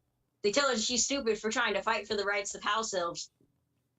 It's the weirdest plot line. She just shouldn't have done that plot line if you're going to do it that way. If you're going to say Hermione's wrong, why do the plot line in the first place? Yeah. So maybe white writers shouldn't touch on slavery, even if it's fictional slavery. Until we kind of sort this out. There's a variety of voices in the room because there's certain things people don't think about, and it's understandable. you know. Fictional slavery is a crazy term. I can't believe. I mean, but that's how else you describe it. Yeah, good point. We see it in Token. We see it in D&D, right? Like, yeah, kind of what it is white people are allowed archetypes. The cool cowboy character, that's a white character. The astronaut that like the pilot that doesn't listen to his superiors, that's a white character. White characters get archetypes. But then when you bring in fantasy, sorry, black people get the orcs. So yeah, so what it is we get like, the ugly motherfuckers. People of color don't get archetypes, they get stereotypes, and that it ties in with like Star Wars, where it's like Japanese becomes a whole race. Yeah. Where it's like, it's not like Japanese people could be a cowboy or an astronaut or whatever, but they don't get that, right? Like, people of color don't get the archetypes. They get their specific race and the role their race plays in the narrative. It's kind of like the backlash that Rings of Power got when they found out there were going to be there were going to be black elves, black humans, black dwarves. Yeah. Like, the backlash was immense because they were like, no, this isn't what Tolkien would have wanted. Shut up. Like, it's like he's like dead. you sat down with him and he told you specifically, I don't want no black people in my shit. Dog. I don't want to talk race with someone born in the 1800s though. Like, that part too, you know. We have nothing to discuss. We're not gonna just because you were historically excluded doesn't mean you have to keep. Oh, we have to be true. Just slavery. And you're like, what? We gotta be true to the Confederacy. Like, no, we don't. Why? No, we don't. Who cares? This is fantasy. This is a fictional world. Like, right, bro, there are dragons and shit. You can do whatever you want. Like, what? No, elves can only be white, and they're immortal, and they have magic, and they're beautiful. Everything. That's also a thing. Like, the elves are white Aryan. Like, you will be in awe of their beauty. That's also like a thing. And they're like, but Middle Earth is based on Europe. Actually, most of Middle Earth is based like Europe based, but like there's actually a lot of references to other areas. And because I'm like, yo, medieval Europe wasn't just Europe. It was like you had areas that were like, Ottoman area. You had like Persian area. You had Greece at the time was very multicultural. And there are some implications of that in the series. Like, you're not going to sit here and act like it was just a bunch of white people, especially when Europe was Eurasia. Because Europe's not even its own continent. Europe is the tiniest part of Asia. Yeah. So it's like, come on now.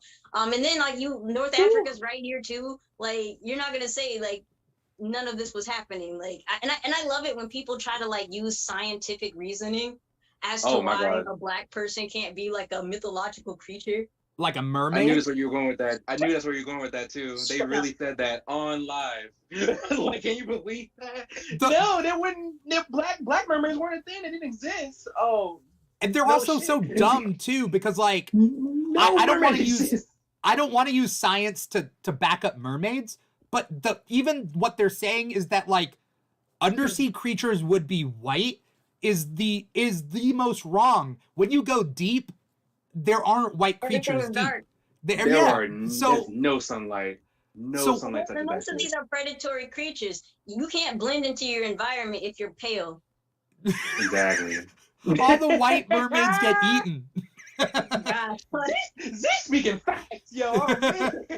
not to mention, another thing that really burns me up is that it really makes you realize how people don't even bother to learn about other cultures, because things like mermaids have been in West African culture for a very long time. We have them in Caribbean culture. Water mommies are a big thing with Caribbean culture. Even some of it has gotten with Gullah too, like Gullah keep up with a lot of that. So like mermaids are pretty synonymous, like all of them have their own depictions of mermaids. So I'm like, why can't they be black? Like, why are you making mermaids an only European thing when that's not even really their thing? Because it's like not fairy tales, but it's like not urban legend. Well, I guess it's like fairy tale for the time being. But yeah, they're fairy tales. They're things that people express to like, their children or to like bond over, you know what I mean? Like these are stories. You know what I'm saying? There are gonna be stories all over the world about mermaids, about different like types of Greek mythology and the whole 9 yards, you know what I mean? So it makes It's very trying to silly. defend it, saying, it would never happen in science. And then I'm like, most of y'all aren't even gonna watch this movie. Like, right, y'all aren't even men gonna watch it. acting like they care about the Little Mermaid. Were you even there when the first one came out? Like, because it's not about whether they're gonna watch it. They want the control. Yeah. It's about control, right? Exactly. Sorry. Racism. And the directors came out and they in the box office. The directors came out and they said, "Hey, we had a lot of people audition for this role, and this was the best person to play this character." You know what I mean? We're not going to exclude them because of past exclusions, Right. And it's I don't know. Look, mermaids can't be black. Okay, but like a talking Jamaican crab is cool. And right. They're singing this Caribbean is what really music. gets me too. Oh, the Queen original Latifah story. Yeah. No one's complaining about. Yeah, the original story, like they even saw that shit, like they even read that. Like, come on, bro. Okay, do you know how messed up all original Disney stories are? Like the original, where they all come from, though. First of all, it wasn't a happy ending for Ariel. She turned into sea foam. And it's an allegory for a gay person who doesn't get their love reciprocated. Is it? Ursula wins. Yeah. Was Hans Christian Andersen gay? Hans Christian. Yeah, he was a gay man, and he had like a lot of he had a very dramatic, disastrous life. But like in a funny way, not in a like all too sad way. But like Amelia Bedelia. Yeah. I love those books. What was Amelia Bedelia gay? What? Amelia Bedelia. Oh. These people are just. I love the victory sip. Yeah. I'll argue though that the worst offender is Sleeping Beauty, because in the original story, she has 2 kids before she wakes up. Explain that. A lot of them are actually really, really nasty. You know what? Can you imagine the prince taking her home? I would like to meet, my fiance. Disgusting. Don't worry about it. It's like a Weekend at Bernie's thing. I was about to say, she's not really, you can't even tell she's resting. She's got on like shades or whatever. And the thing was, he didn't claim the kids. They were his kids, but he didn't claim them. He was just like, get up, away. Bye. Side note, I was looking up Hans Christian Andersen gay, and I just want to talk, we don't have to talk about it, but like just the idea that like when historians don't see things that are straight, like right in front of them. So it says, was Hans Christian Andersen gay? And it says there's no evidence that Hans Christian Andersen was gay, although there are some letters that he wrote to other men in which he expresses his attraction. What? He's just being a bro. Listen, there's no evidence aside from all of the evidence. We can't count as evidence, but we do have written statements. Dog, there's no evidence, but dog, outside from the bloody glove and the knife, there's no evidence, dog. Like, it's an open shut case, I think. It's the glove that's not fake. That's hilarious. Oh my god. Why can't gay people can't have shit either? And that's crazy. No, nobody can have anything if you're not a straight white dude. Yeah. Like that Florida can't have Black History anymore because they're gay Black people. Because you're like, we're not racist, we're just homophobic.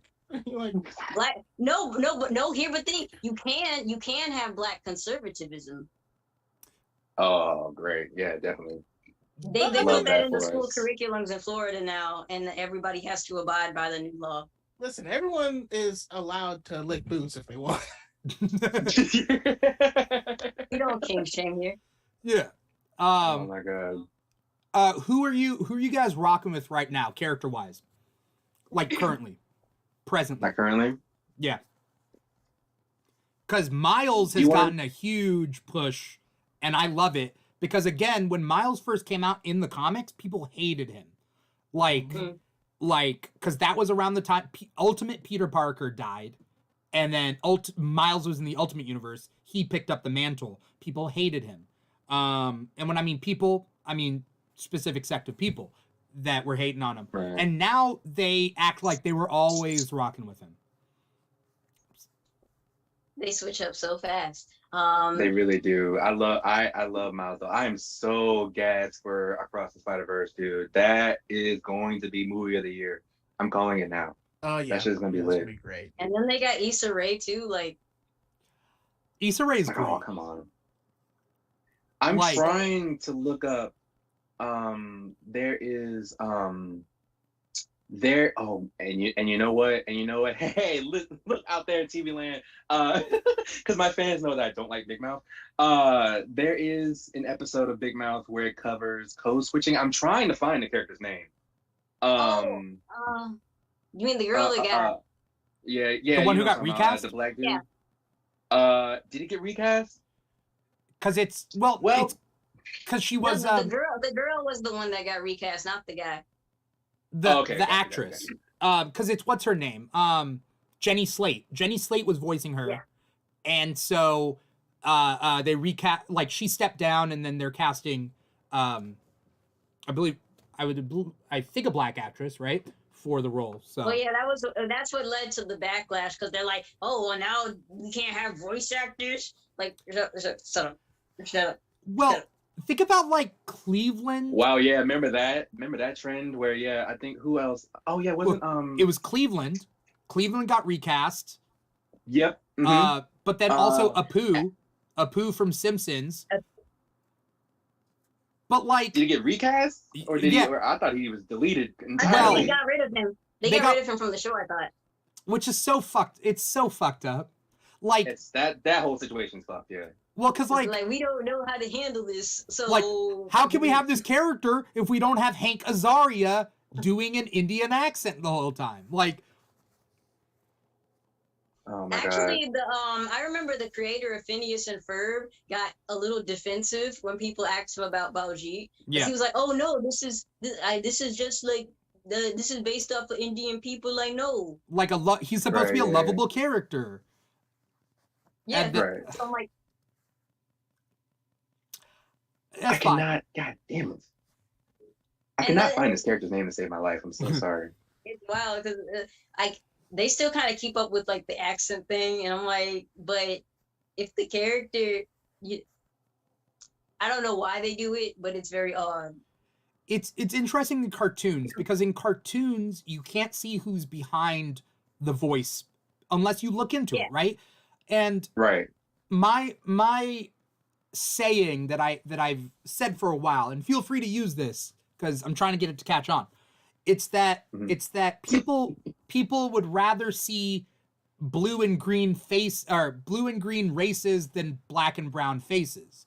So like you see this in Star Wars, you see this in any science fiction where it's like you'll have aliens, all the aliens could be people of color in makeup, but they will have a white male protagonist so that people will visually see that. And although these characters are being represented by, like, Zoe Saldana as Gamora, although it's a gig, she gets her job, it's not in the same degree as having her face out there. It's not the same. Because my thing is, like, I kind of get into this with people a lot, is like, if I can't visually tell that the character is black, I don't really like to count it as representation, because I'm like, if I don't know, then what's the point? Like, right. And then I got into some arguments with this about Avatar, because I'm like, in Avatar, like with the blue people, some of those characters look legitimately black in the way that their faces are designed, their hair. Then you look at the actor playing them, and it's a white person. It's Kate Winslet. How is this any different than blackface? It's Kate Winslet playing a Polynesian queen. our Polynesian queen, Kate Winslet. Yeah, because I'm like, well, how is this any different than black and brown face? Yeah. all you did was just add some blue, but I'm like, you still put in actual cultural attire. And it's not even based off of cultural attire. It is the cultural attire. Like that's actual like real life stuff. Like, so I don't know. The whole like, and even outside of the blue people, there was a white dude with dreads in the movie. What was it? Spider? Spider. Right, yeah. Why was he here? Like, Yep. like I tired. I tired. Yeah. Just because we're talking about cartoons, I was trying to look up Allison Brie was in turmoil for the longest time from Community for the longest time because she apologized for playing I think her name was Danielle Nugent or something like that in BoJack Horseman. Yeah. Yeah. Diane Wynn. Oh, Diane Wynn. Okay. I was kind of saw that as her. I mean, the character being mixed, but yeah, that show does have the character Diane go to Vietnam and try to connect with her roots, and that's kind of true. Yeah. kind of weird for For if a they white don't actress to have do. people. Maybe not even just the actor, because this is kind of where I don't know my thoughts on it may differ.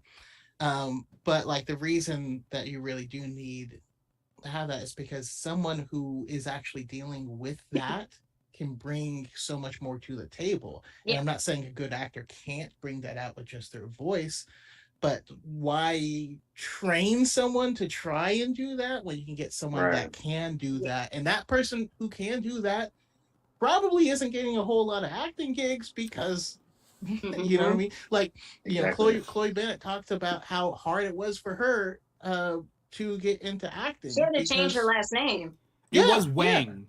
Chloe Wang. She's Chinese. She's Chinese. Oh wow. Chloe Bennett's real last name is Wang. Her father's first name is Bennett, because I believe her father's Bennett Wang. So she goes as Chloe Bennett, which allows her to kind of slip through there a little bit. Slide through the radar. Mm-hmm. Yeah.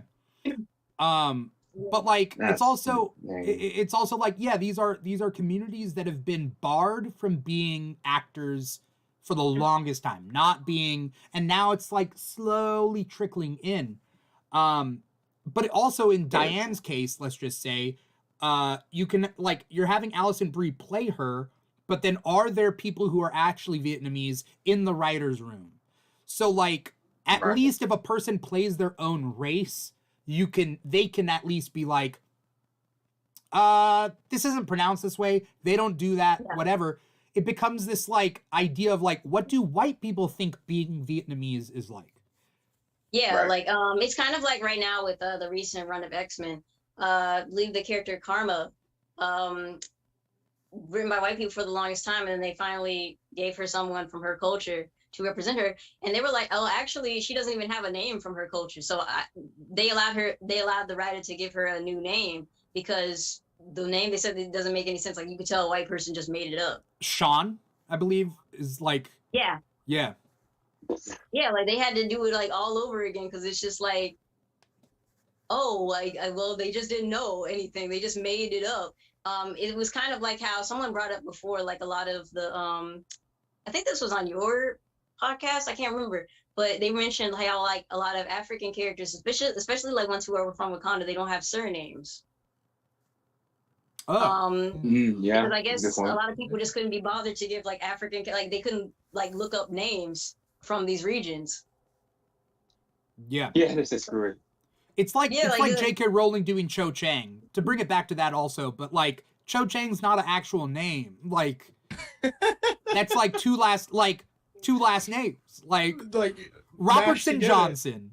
Which I don't know, like that she gave the Indian twins the last name Patel, because anytime I find an Indian character in like a series, they always have that. And I'm sure it's a very common last name, but at the same time, it's like you couldn't like find something else. Right, just add a little bit of spice. Also, the idea that like characters from other countries will never have a anglicized first name. Like, I don't know. Like, my grandpa was named Gerald. Like that was his real name. That was his name. He was Gerald.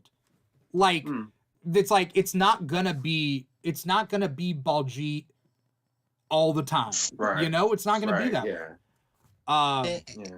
And that's why I think I've brought it up here on your podcast before, but like I think right now in the MCU, you know, we'll have our Captain America, we'll have our Rhodey, and you know, we no longer have T'Challa, but like three black men, very different beliefs that act very differently, and that is representation, right? Because it's we're not a monolith. My one of my favorite pieces of representation is on the Flash show with Cisco, because Cisco is a geek.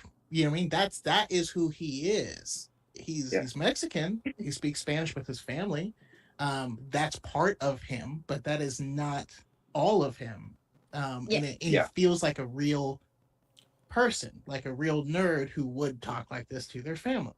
And I just wish more people could understand that it's not a monolith. It's not. I'm gonna be honest. That's the first time I've heard somebody give the Flash show a compliment in a long time. So that was refreshing to hear.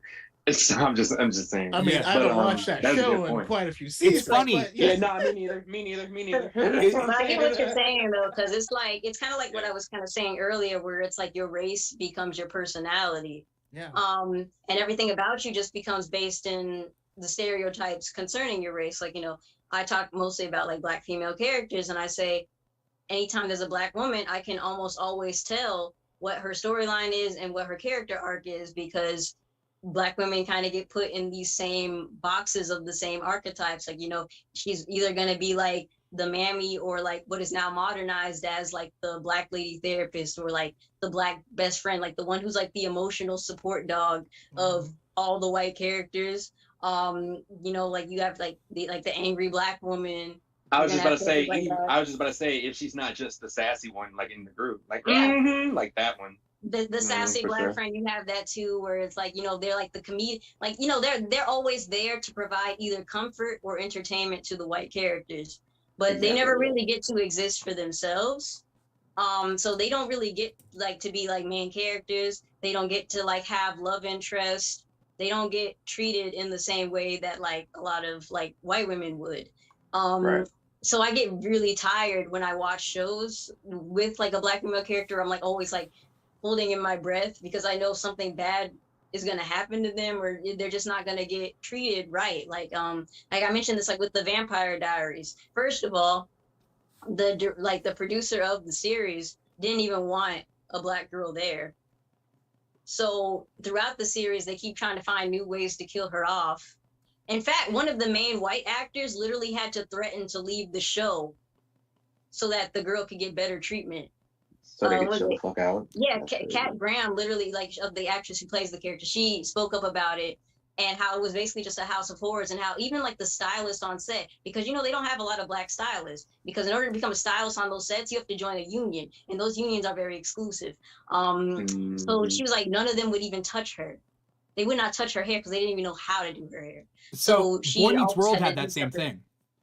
Trina McGee, who played Angela on Boy Meets World. I was just on the Bruh Meets World podcast. So shout out to Bruh Meets World. Awesome. They had a Boy Meets World fan. What's that? I didn't know you were such a Boy Meets World fan. I mean, yeah. I grew up with it. You know, I've seen every episode now. I had to watch the censored, or the episodes that they wouldn't allow on Disney Channel. I just watched them. But other than that, I've seen every episode.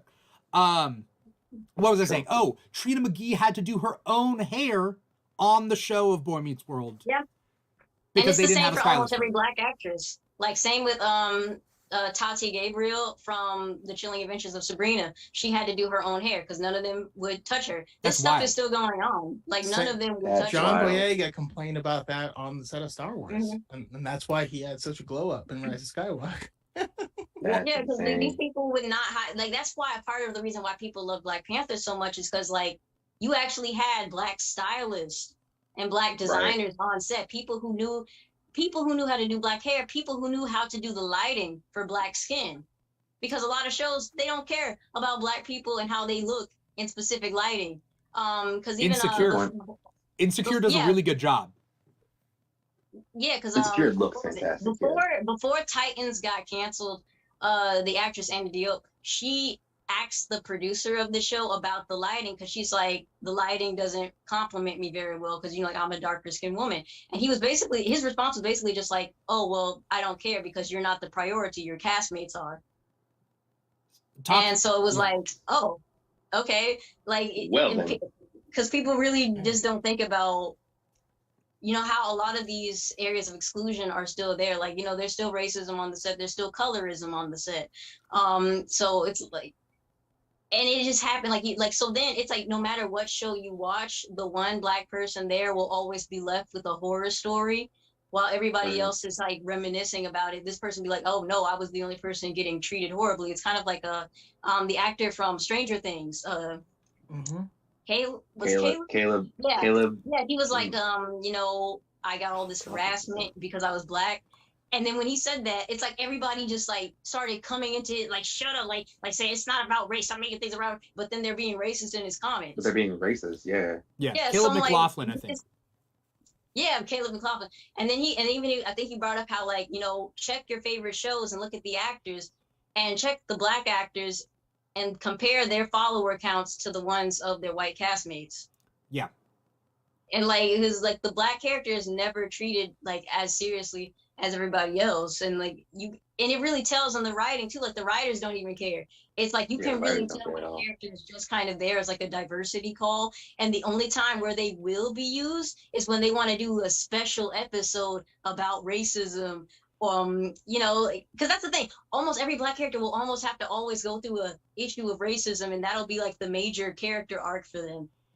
Right. They did the same thing in The Craft. But that was only put into The Craft because they didn't know how else to write a Black character, because the producer of The Craft, he didn't even want a Black actress in the movie. They said that they had to do it because they needed to meet a diversity quota. This is actually why the actress who plays in it, Rachel True, she's not even invited to any of the reunions at like the different conventions. It's wild. It has to end, bro. There's racist shit coming from above, right? It's all the executives who've been around for 50, 60 years. They think they know how the world works. Ike Perlmutter at Marvel Studios, before Kevin Feige had full control. Kevin Feige had to go over Ike Perlmutter's head to get control of Marvel Studios. Ike Perlmutter was the one who said, we can't do Captain Marvel. We don't want a female. Like, nobody wants a female hero. We can't do Black Panther. No one wants that. Like, we're going to do this X, Y, and Z. That's why earlier phases of Marvel are the way they are. Also, he also said, you know, when they changed out War Machine for like Don Cheadle, when they did the change, he was like, oh, no one's going to notice because they all look the same. No. I mean, and I'm like, my God. And then everyone noticed. It was like nobody shut up about the movie because that movie sucked. It was the only thing people could focus on. Also, I get that the guy's racist, but is he blind? Because Terrence Howard and Don Cheadle. Seriously, dude. They look what? a little different. Yeah. Not even a cop is gonna mistake the two. Like, come on, man. The cop's not gonna care. No, the cop won't care. No, but here's the thing that I feel like I wish I could get through other people's heads, because there are people, you know, or typically white people, who will think that racism, stuff like that, is not truly an issue because it's so few and far between. You know, they're like, I'm not racist, and my friends aren't. So like, how often are you actually experiencing this? And there's two big things you need to understand. One is you don't have to be racist. It's in the air. It's kind of like the United States is not technically a Christian nation, but it is. And if you weren't Christian, you'd see a lot of things where the rulings or things that are making, or the people making the rules are viewing it through this specific lens, and you are an afterthought. And they would never notice. And then the other side of it is that it's not a percentage game. You know what I mean? And I think like the best example I have of this would be cops, right? If people would be like, oh, the percentages of cops that are racist or whatever is very low. You know, let's say it's 1 in 100. Does that mean if I get pulled over, I have a 1 in 100 chance of getting a racist cop? No, that's not what it means. If I'm following the rules, I will get pulled over by no cop except the racist cop. That means that most of my experiences are with these negative people. Not that it's unlikely, it's extremely likely. It's not a needle. Sure, it's a needle in a haystack, but I'm a magnet. You know what I mean? Like it's very different. And I wish those two thoughts people could comprehend those two things. Yeah. Yeah, Spoken it's like a like, you know, wordsmith. it's hard when just existing is enough to lure that in, because people will say like, oh, well, these things don't happen, but it's like, no, in these spaces, all I can do They don't here is happen to just you. sit down and exist, and that is enough to trigger people. It's like it's gotten to the point where blackness is literally a political pawn. We are literally seeing it in real time, where just the thought of talking about Black history is seen as propaganda. It's political. It's Politics. so crazy. Politics are the skin of our color. Consider politics to them. Like, and it's crazy. Like, and that's the thing. People will like sometimes say, like, when you talk about this stuff in fandom, oh, well, it's just fiction, so why does it matter? But I'm like, no, fiction is a part of media, and media influences the way you think. And I really don't think people understand how powerful media really is. Like, media is like, you watch a commercial and they show you some McDonald's and you're like, I'm kind of hungry. Like, you don't think that's media influencing you? Like how Mr. Rogers probably understood that more than anybody. You can absolutely, for real, you can absolutely teach these kids through media, 100%. Straight up, Yeah. I think the comic book, the superhero genre, the fantasy genre, I think those are the most important genres of all.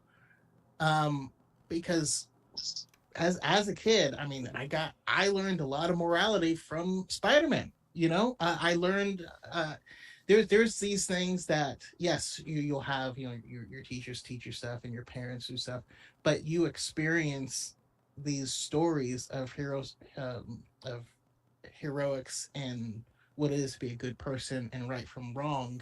And the ones that stick with you are these entertaining stories about people with superpowers or whatever. And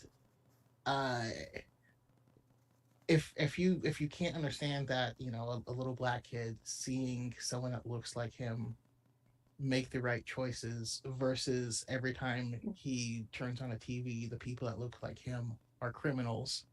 Right.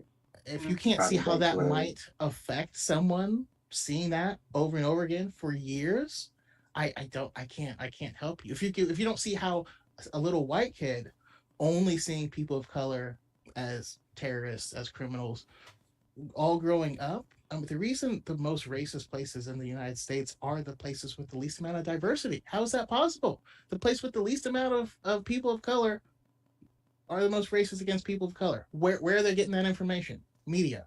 Right. Yeah, it's like, you know, when I talk about anime and things like that, people really think people don't have access to the internet. I'm like, no, they know what's racist. They know what's anti-Black. They know, they've seen the media.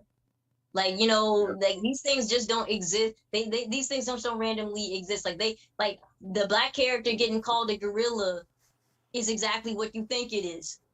The same way it's the way it is there, the same way it is here, because our media influences other media. Even when you think about anime, they were influenced by Western animation. Yep. All that is old Disney that kicked off the early beginnings of anime. And so, like, when you start to see, like, Black characters with those, like, Sambo lips, that came from Western animation. So they know... Mr. Popo? I was about to say Mr. Popo because I was looking up images for today's episode. And, like, it was just, like, Black characters, Mr. Popo's on like, a collage. And I'm like, oh, no. Oh, no. Oh, no. Oh, my God. That's how they see us, man. That's how they see us, for real. I know, like, character is how they see us as people. And I just kind of hate, like, how people really keep making excuses for everything. Where it's like, oh, well, it's a different culture. They just don't. No, they do know. They These do are know. grown adults with educations. They know about They know these they're doing. things. Like, cause I'm like, they had a whole fashion in Japan dedicated to mimicking the style of Black people in hip hop culture. It's called BK. Like the whole like there's a documentary on it, and they're literally watching Little Kim. So like you can't Wow. sit here and tell me that they don't know about Black people. Like Michael Jackson performed in Japan. Yeah. Beyonce performed in Japan. These people know about us. Everybody like Hip hop the culture is world- everywhere, especially Exactly. in It's everywhere. Japan. And on the Hip on the hop is flip side of everywhere. that coin is also like as someone who's outside of the Black community, anti-Blackness is in every culture. Every culture. Yeah, Yeah. like you Like, know, you think whether about it comes like in India with the colorism, the whether caste it- system, Sorry? like Yeah. the caste system, like with because I remember I was in it was an Uber, me and my friend, and our Uber driver was an Indian man, and my friend, she's mixed, a little lighter than I am, and he was like, you know, just like talking to us, and he was asking us like what race we were because he said we didn't look American, so I was like, okay, I'm Black, and then you know she tells him that she's mixed, and then he reaches his hand in the back seat to be like, oh, half caste, good job. Oh. I was like, Damn. oh. So my wife is Mexican, and her grandparents, when we got married, they came up to her and they said that she's making the bloodline worse. Yeah. What is that about? Because tired of they're hearing that trying to thing. get lighter and lighter. And they're Everybody's trying to get light. It's like they- have and you seen that her painting? and my wife's mom is very fair skinned, and she married a guy who has like indigenous in him. So my wife is a little bit darker than her mom, but she's still pretty light. But yeah, they weren't happy about that.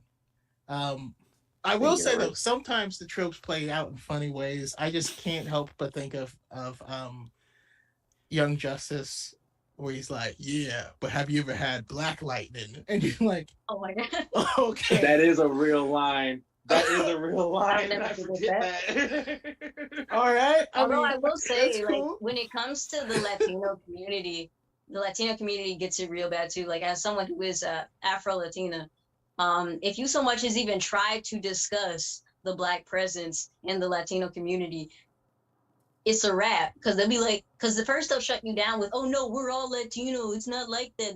We don't see race. Yes, you do. Yeah, you do. It's not always that they see race, but they do see color. Because a lot of Central American, South American, all those countries, they have very color class systems. Especially like if you look at like places like Brazil. They also do make fun of indigenous people. Like that's it's very anti-indigenous. It's very anti-Black. Like they keep track of all these things. There's a label for almost every skin color you can think of. Like, and because I remember I got some like really bad backlash when I spoke about America Chavez, because I'm like, you took an Afro Puerto Rican character and you made her a lighter skinned Mexican girl, and somehow people are just supposed to be okay with this, especially when being Puerto Rican is a big part of her character, and it's literally ingrained in her design. What she's wearing is the Puerto Rican flag. And so like a lot of people really kind of jumped on me for that, because they're like, oh no, Latinos are finally getting representation and you Blacks are mad about it. Like, Black people are also Latino, like Afro Latinos are Latinos. Like, so what's the problem here? And so I don't know. It's like this sort of thing is just what really gets me. And so then I'm like, you're sitting in my face and you're telling me that you're not racist, but you're also calling me every racial slur in the book. Like, yeah. As we close up this episode, we're hitting some deep, like it's weird. This got deep, man. No, I mean, this whole thing has been deep, right? Like sure, we could talk about the characters we love, and then we could talk about the characters that we relate to. But then as you dig, you realize that like it's all connected, right? Mm-hmm. Like the representation that we got in the 90s, it's different now than it was back then, but there are those same things. 100%. But as we close up this episode, I don't know if anyone has any final thoughts about like any characters that they love or whatnot. But I do want to say thank you so much to you three so much for coming on the show and being able to talk about this all. Because it's been awesome having this discussion, and I wish this discussion could go on longer. But this discussion goes on. Well, we could talk about it forever. In life, you know? Yeah. I could talk about this with every pal. Yeah. You know, What time is it actually? I mean, Is anyone Eastern Standard? No, Pacific. 7:19. I got you. 7:19. Let's finish this up by saying what are we looking forward to coming out? Characters that are coming out, any movies, any TV shows, video games, that sort of thing. Everything with Jonathan Majors. Oh, That's man. facts. That's facts. You know Oh, what? That's yes. facts. Creed 3 is gonna be fire. Damn, that guy's gonna have a good year. Oh my god. Ant-Man 3, that might be the one Ant-Man I might actually watch just because Jonathan Majors is in it. I'm not a fan of Ant-Man, I don't care. I love Paul Rudd. I like Paul Rudd, Yeah. he's fine, but I'm not a fan of Ant-Man as a character. Like in the comics even. I already said Blue Beetle is gonna be hype. I already said Across the Spider-Verse is gonna be hype. What else? What else is there? That would have to be the main two that I'm looking forward to, honestly, because into the Spider-Verse. Up until Puss in Boots: The Last Witch came out, was my favorite animated movie. You know what I mean? So I've been hyped, like, since they called it a sequel, I've been hyped for that movie. So yeah. Yeah. You know what I mean? I don't even know. We don't even need a sequel, really. Like, Into the Spider-Verse is a fantastic movie anyway, and y'all think y'all can do that again? Shit, give it to me. Give it to me if you think you can, give it to me. Shoot. Yeah, I would say that's what I'm excited for. Yeah. I don't know that they can do it again, but I'm excited for that. To go on that. I have faith. Man. I do have faith. Everything I've seen looks promising. I have faith. And they're taking their time with it, right? Like they didn't churn it out. 100%. Oh, they pushed it back. The release date wasn't even. I don't even think the release date was 2023. I think they pushed it back just to further, exactly, to further perfectionate. That is not a word, but I'm gonna use it. That's fine. They wanted to make it better. Yeah. Yeah. Choco, what are you looking forward to? I mean, like I said, everything with Jonathan Majors, and we have the upcoming Spider-Man game that is going to have both Peter and Miles in it, and Venom, as well as Craven. Super excited about that. Spider-Man PS4 is the first game I cried. I bawled playing that game. Oh, really? Excellent. Spider-Man PS4, did you play it? You baby. No, I'm just kidding. I'm just kidding. You are dead inside. No, I know exactly what scene it was. Oh. And I'm also excited for the Marvels. I was about to say, yeah. I was gonna say that one. Oh, the Marvels, yeah. I do want to see them together, yeah. Mm-hmm. I love all those characters. I'm starting to lose steam on my feels for Captain America. If it feels like they keep tossing more stuff into it. If it was I love Sam, and I think he can absolutely lead it, but I feel like they keep tossing more things in, and they're just diluting it, which makes me less excited. But yeah, I think there's a lot of really cool things to be excited about. Yeah. Z? Well, yeah, I'm definitely looking forward to the Marvels too, because I've been really waiting to see Monica in like actual action for a long time, and it's gonna be really nice seeing the continuation of Kamala, because we know where Miss Marvel left off. That's gonna most likely lead into this. So yeah, I'm really excited, especially since it's gonna be a majority female project with a pretty diverse cast. And I really like each of the individual characters, so I'm really excited seeing how they're gonna actually like play off of each other. Yeah. I haven't gotten to read it yet, but also the Bloodline comic that just came out. Yeah. Bloodline Daughter of Blade. So I definitely have to get on that very quickly. I'm gonna read that shit too, because that is too fire for me to not know about. Yeah. So I'm like, especially because I want to figure out what they're doing with the whole her being a quarter vampire thing, like how being a quarter vampire works. Right. So I'm like, okay, yeah, that's cool. I'll get on that. It reminds me. It reminds me of the words for like the old timey words for mixed Quadroon people. is what you're thinking. Quadroon. Quadrant. I don't think it's a slur. You're good. Yeah, we're safe. We're safe. You can say it. The Q word. It's so it's so weird, like the whole like blood quantum stuff that like. Oh yeah, you could be black or not black depending on what state you're in. You could. Yeah.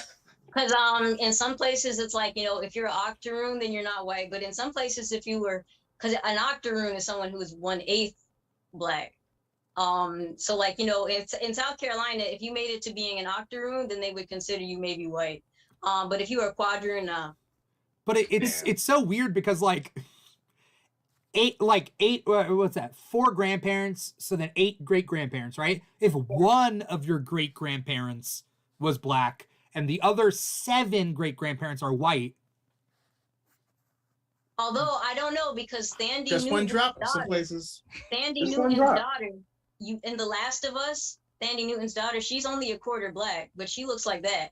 So Was that Tandy Newton's daughter yeah, in The I Last didn't of realize Us? that. Interesting. yeah, Oh, Oh, that's playing crazy. Sarah, yeah, in the first. yeah. I gotta watch it. 2 things real So- quick I forgot about. Ahsoka is coming out. Oh, yeah. So we got Mr. Mm, Dawson, so Afro Latina here, Yeah. and we also have the Acolyte, which has That's Amanda Amandla. Sandler. Yeah. So excited for those 2 as well. What did they say is looking- going on with Dune? Dune's coming out this year, November 3rd. Okay. Yeah. Okay.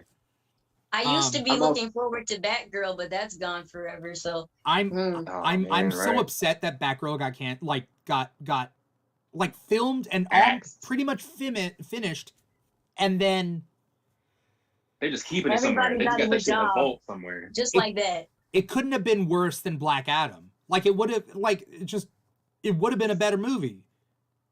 He said it couldn't have been worse than Black Adam. Like And they it's released I Black really feel Adam. like it's just because they He's just did upset. not have any faith in the lead. They did not have any faith in there being a woman of color lead. I've been keeping track of Yeah. Warner Bros. And I'm not feeling it.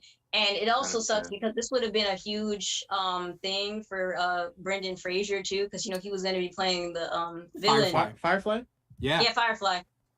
Brendan So I'm like, Fraser was Firefly? Are you serious? Yeah. And they canceled it, bro? Yeah. Yeah. Oh. And I'm like, yo, you didn't even have to release it in theaters. If you just put it on streaming, that would have been cool. Like, Yeah, it's for HBO Max. You literally own that. Oh my god. 'cause I know, and Brendan's a pretty top tier actor. Like, he's great. Like, he would have been. So now all we have with him is just the whale. So Yeah. I was just about to say, and he just won an award for that. So like, I hope they feel stupid. I I mean, they If I should ever feel see stupid. a little bit of that movie, it's game over. If I see this movie and it's actually okay, we're gonna have problems.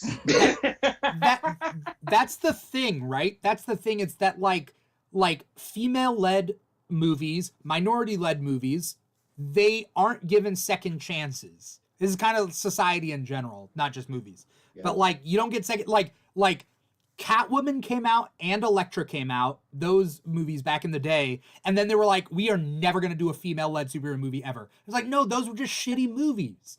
Those are Like- just shitty movies, yeah. Right. And it's Why I isn't can't blame anybody that on giving him? Why isn't anybody giving Henry Cavill a Razzie for that role in Man of Steel? People are fighting for that movie. And I'm like, that man was a blank board. Like, Uh, Oh, I'm hurt, but I'm gonna let you have it because it's the end of the show. It's And all right. I didn't enjoy. It's pretty low on my list. It's alright. But you're right. Like he didn't do anything. Didn't do much. No. Yeah, you're right. No. It was like I want to argue, but I can't. Yeah. And just to bring it, like, really, like, where's the flavor? Like, And just to point It was at boiled chicken. Dimitri's point, that chicken was chicken was dry, real dry. And just to circle back to Dimitri's point, and then I'll shut up forever. I can't forget how Disney released Strange World kind of under the radar, and to the point where even I was like, "What the fuck is that?" Like, I think I saw one ad for it on YouTube, and I was like, "What the fuck is this? Looks cool," but I never even like, "What the? This is out? Like, what the fuck?" I had no clue about it, and I want to watch it now, but I haven't seen it yet. I had to find out entirely diverse cast. And I'm talking black people, I'm talking gay people. I said, oh, that makes sense, Disney. And that's the thing. It bombed in the box office, but it did really good in streaming. Yeah. It's because it was only released for like 1 weekend. It was like out. No, they didn't promote it really. They really pushed that movie under the rug. I really had not even heard about it, not a single trailer until it was out. I was like, wow. You know what I mean? And now I got to find out that apparently awesome people are behind that movie, and that it's completely. I'm looking at the cast now. Like I want to watch this movie just because of the people in it. You know what I'm saying? I want to see these stories with these people. You know what I'm saying? Yeah. That woman literally. This woman literally looks like me, like down to the hair and everything. I need to see this movie, but I had no clue about it because Disney was just like, nah, don't even. We're not even gonna push. We don't have faith in that. We're not even gonna push this really. This is why I remind myself about The Little Mermaid, because I'm like, I'm going to see that movie. I'm going to be there. I will bring my own tail if I have to. Oh, I'm going broke. I'm going broke out of spite on Little Mermaid. I'm going broke. Are we all going dressed as mermaids? Is that what we're doing? Yes. We're bringing tails. We're all bringing full wigs, full red wigs, full seashell boots. Seashell boots. We gotta lie down on a skateboard and roll in. Everybody needs to make their own mermaid sona for the movie. Mermaid sona. Yeah. I wanna get dragged in on a wagon. You know, like with because I can't walk with the tail. I want someone to drag me in on a wagon. I'll be like Jabba the Hutt. And the wagon has to be full of water just to fully sell. Right. The mermaid, baby. Just splashing water at people. Exactly. Hey, man. To the Little Mermaid, please. Yeah. They're like, what are you here for? Actually, you just remind me. I'm here for Oppenheimer. The Barbie movie. I'm gonna dress up for the. I think I'm gonna dress up for the Barbie movie. I'm gonna dress up for the Barbie movie too. I do want to see that. Yeah. Margot Robbie's gonna kill that. Yeah. Talk about a diverse cast. Everybody's a Barbie. Issa Rae's in that too. Yeah. Everybody's a Barbie. America Ferrera, Issa Rae, they're all Barbies. Simu Liu, and then who's the guy who's Doctor Who now? I think. What's his name? Matt Tennant? No. Freaking. The current Doctor Who is a woman. Well, no, the new one, the black one. Yeah. Oh, unless there's a newer one. Oh, okay, never mind. He's gonna be the next one. It's I don't know his name. Yeah, I don't know how to pronounce his first name. It's Ncuti Gatwa. So Nudie Gatwa. I don't know how to pronounce. But yes, he's in it too. Okay. So I did see this news. Okay, I did see that. So, yeah. You know, the cast. I liked what I saw from the trailer, so I'm gonna, and then I think it's coming out around the same time as Oppenheimer, so then I'm definitely gonna see Barbie. Same weekend, Barbie movie and Oppenheimer are coming on the same weekend. And I just like to tell movie critics like that. How dare I know Oppenheimer? Something about it gives me so much pleasure when like these critically acclaimed Oscar bait films drop in comparison to like this complete satire of a film. Yeah. I don't know. I love it. Yeah. I want to go dressed up as a Barbie to Oppenheimer. I want to thank you guys so much for coming on the show. I want to thank everybody out there for watching. T3 Media Studios is out there watching us on YouTube. Shout out to T3 Media. Nice. What's going on, T3? T3 says, I said the same thing. I felt like they purposely under-promoted it because they were afraid of controversy.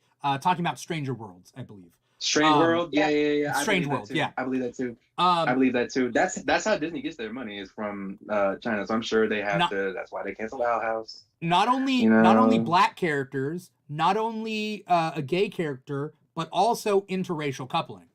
Like that is still a thing. Let's not pretend that's not still a frowned upon thing. Yeah, they were not okay with it. I could go on. I could have another episode of this talking about race and interracial couples in media over time. Yeah. Like only until recently has it been allowed. If you're in the shipping world, it gets really tough in that regard. Yeah. Wow, that's insane. That's insane. Y'all gotta stop.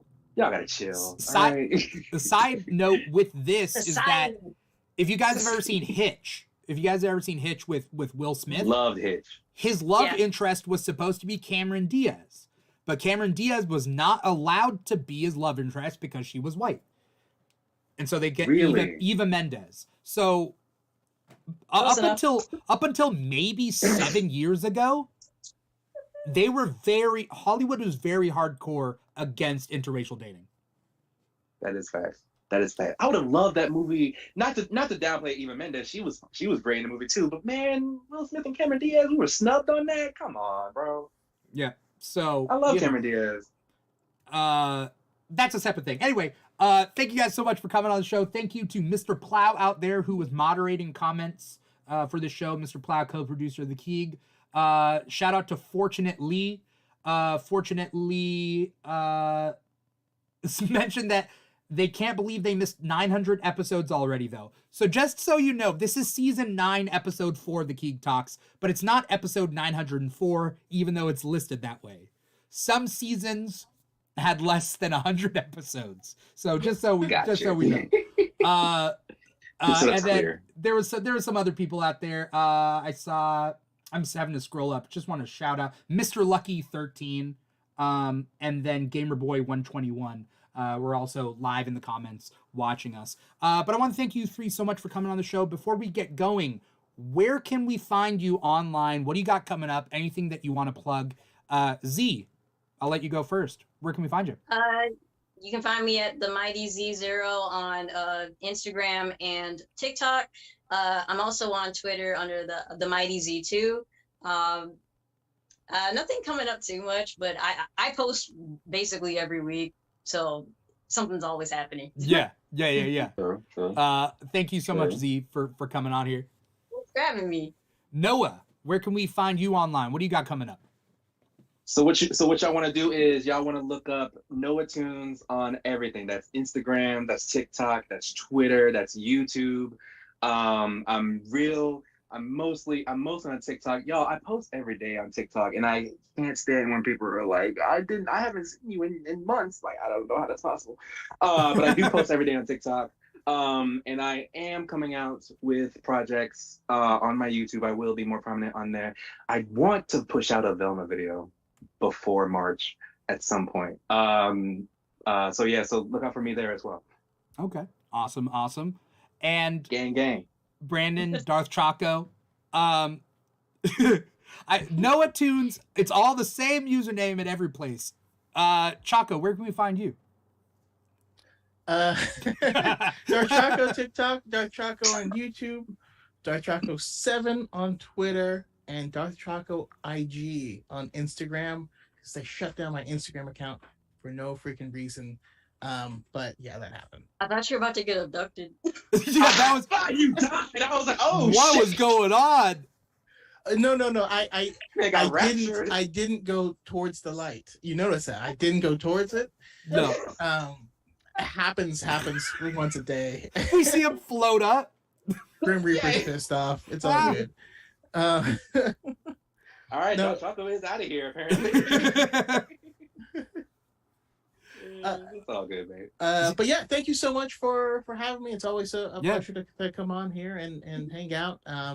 You can check out the Diet and Force podcast on the Diet and Force YouTube page. That happens Saturdays at 5 p.m. Pacific time.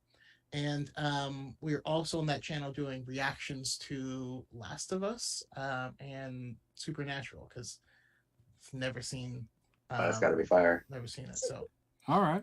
yeah, so it's a lot of fun. All right. Awesome. Thank you, Sounds good. three.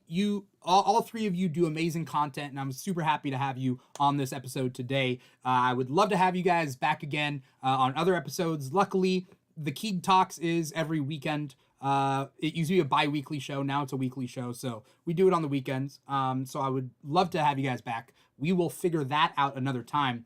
But anyone out there watching, you were watching us on Twitch or YouTube at twitch.tv/The Keeg Show or youtube.com/The Keeg Show, or you're listening to our podcast wherever you get your podcasts from: Apple Podcasts, Google Play, SoundCloud, Spotify, iHeartRadio, and Stitcher.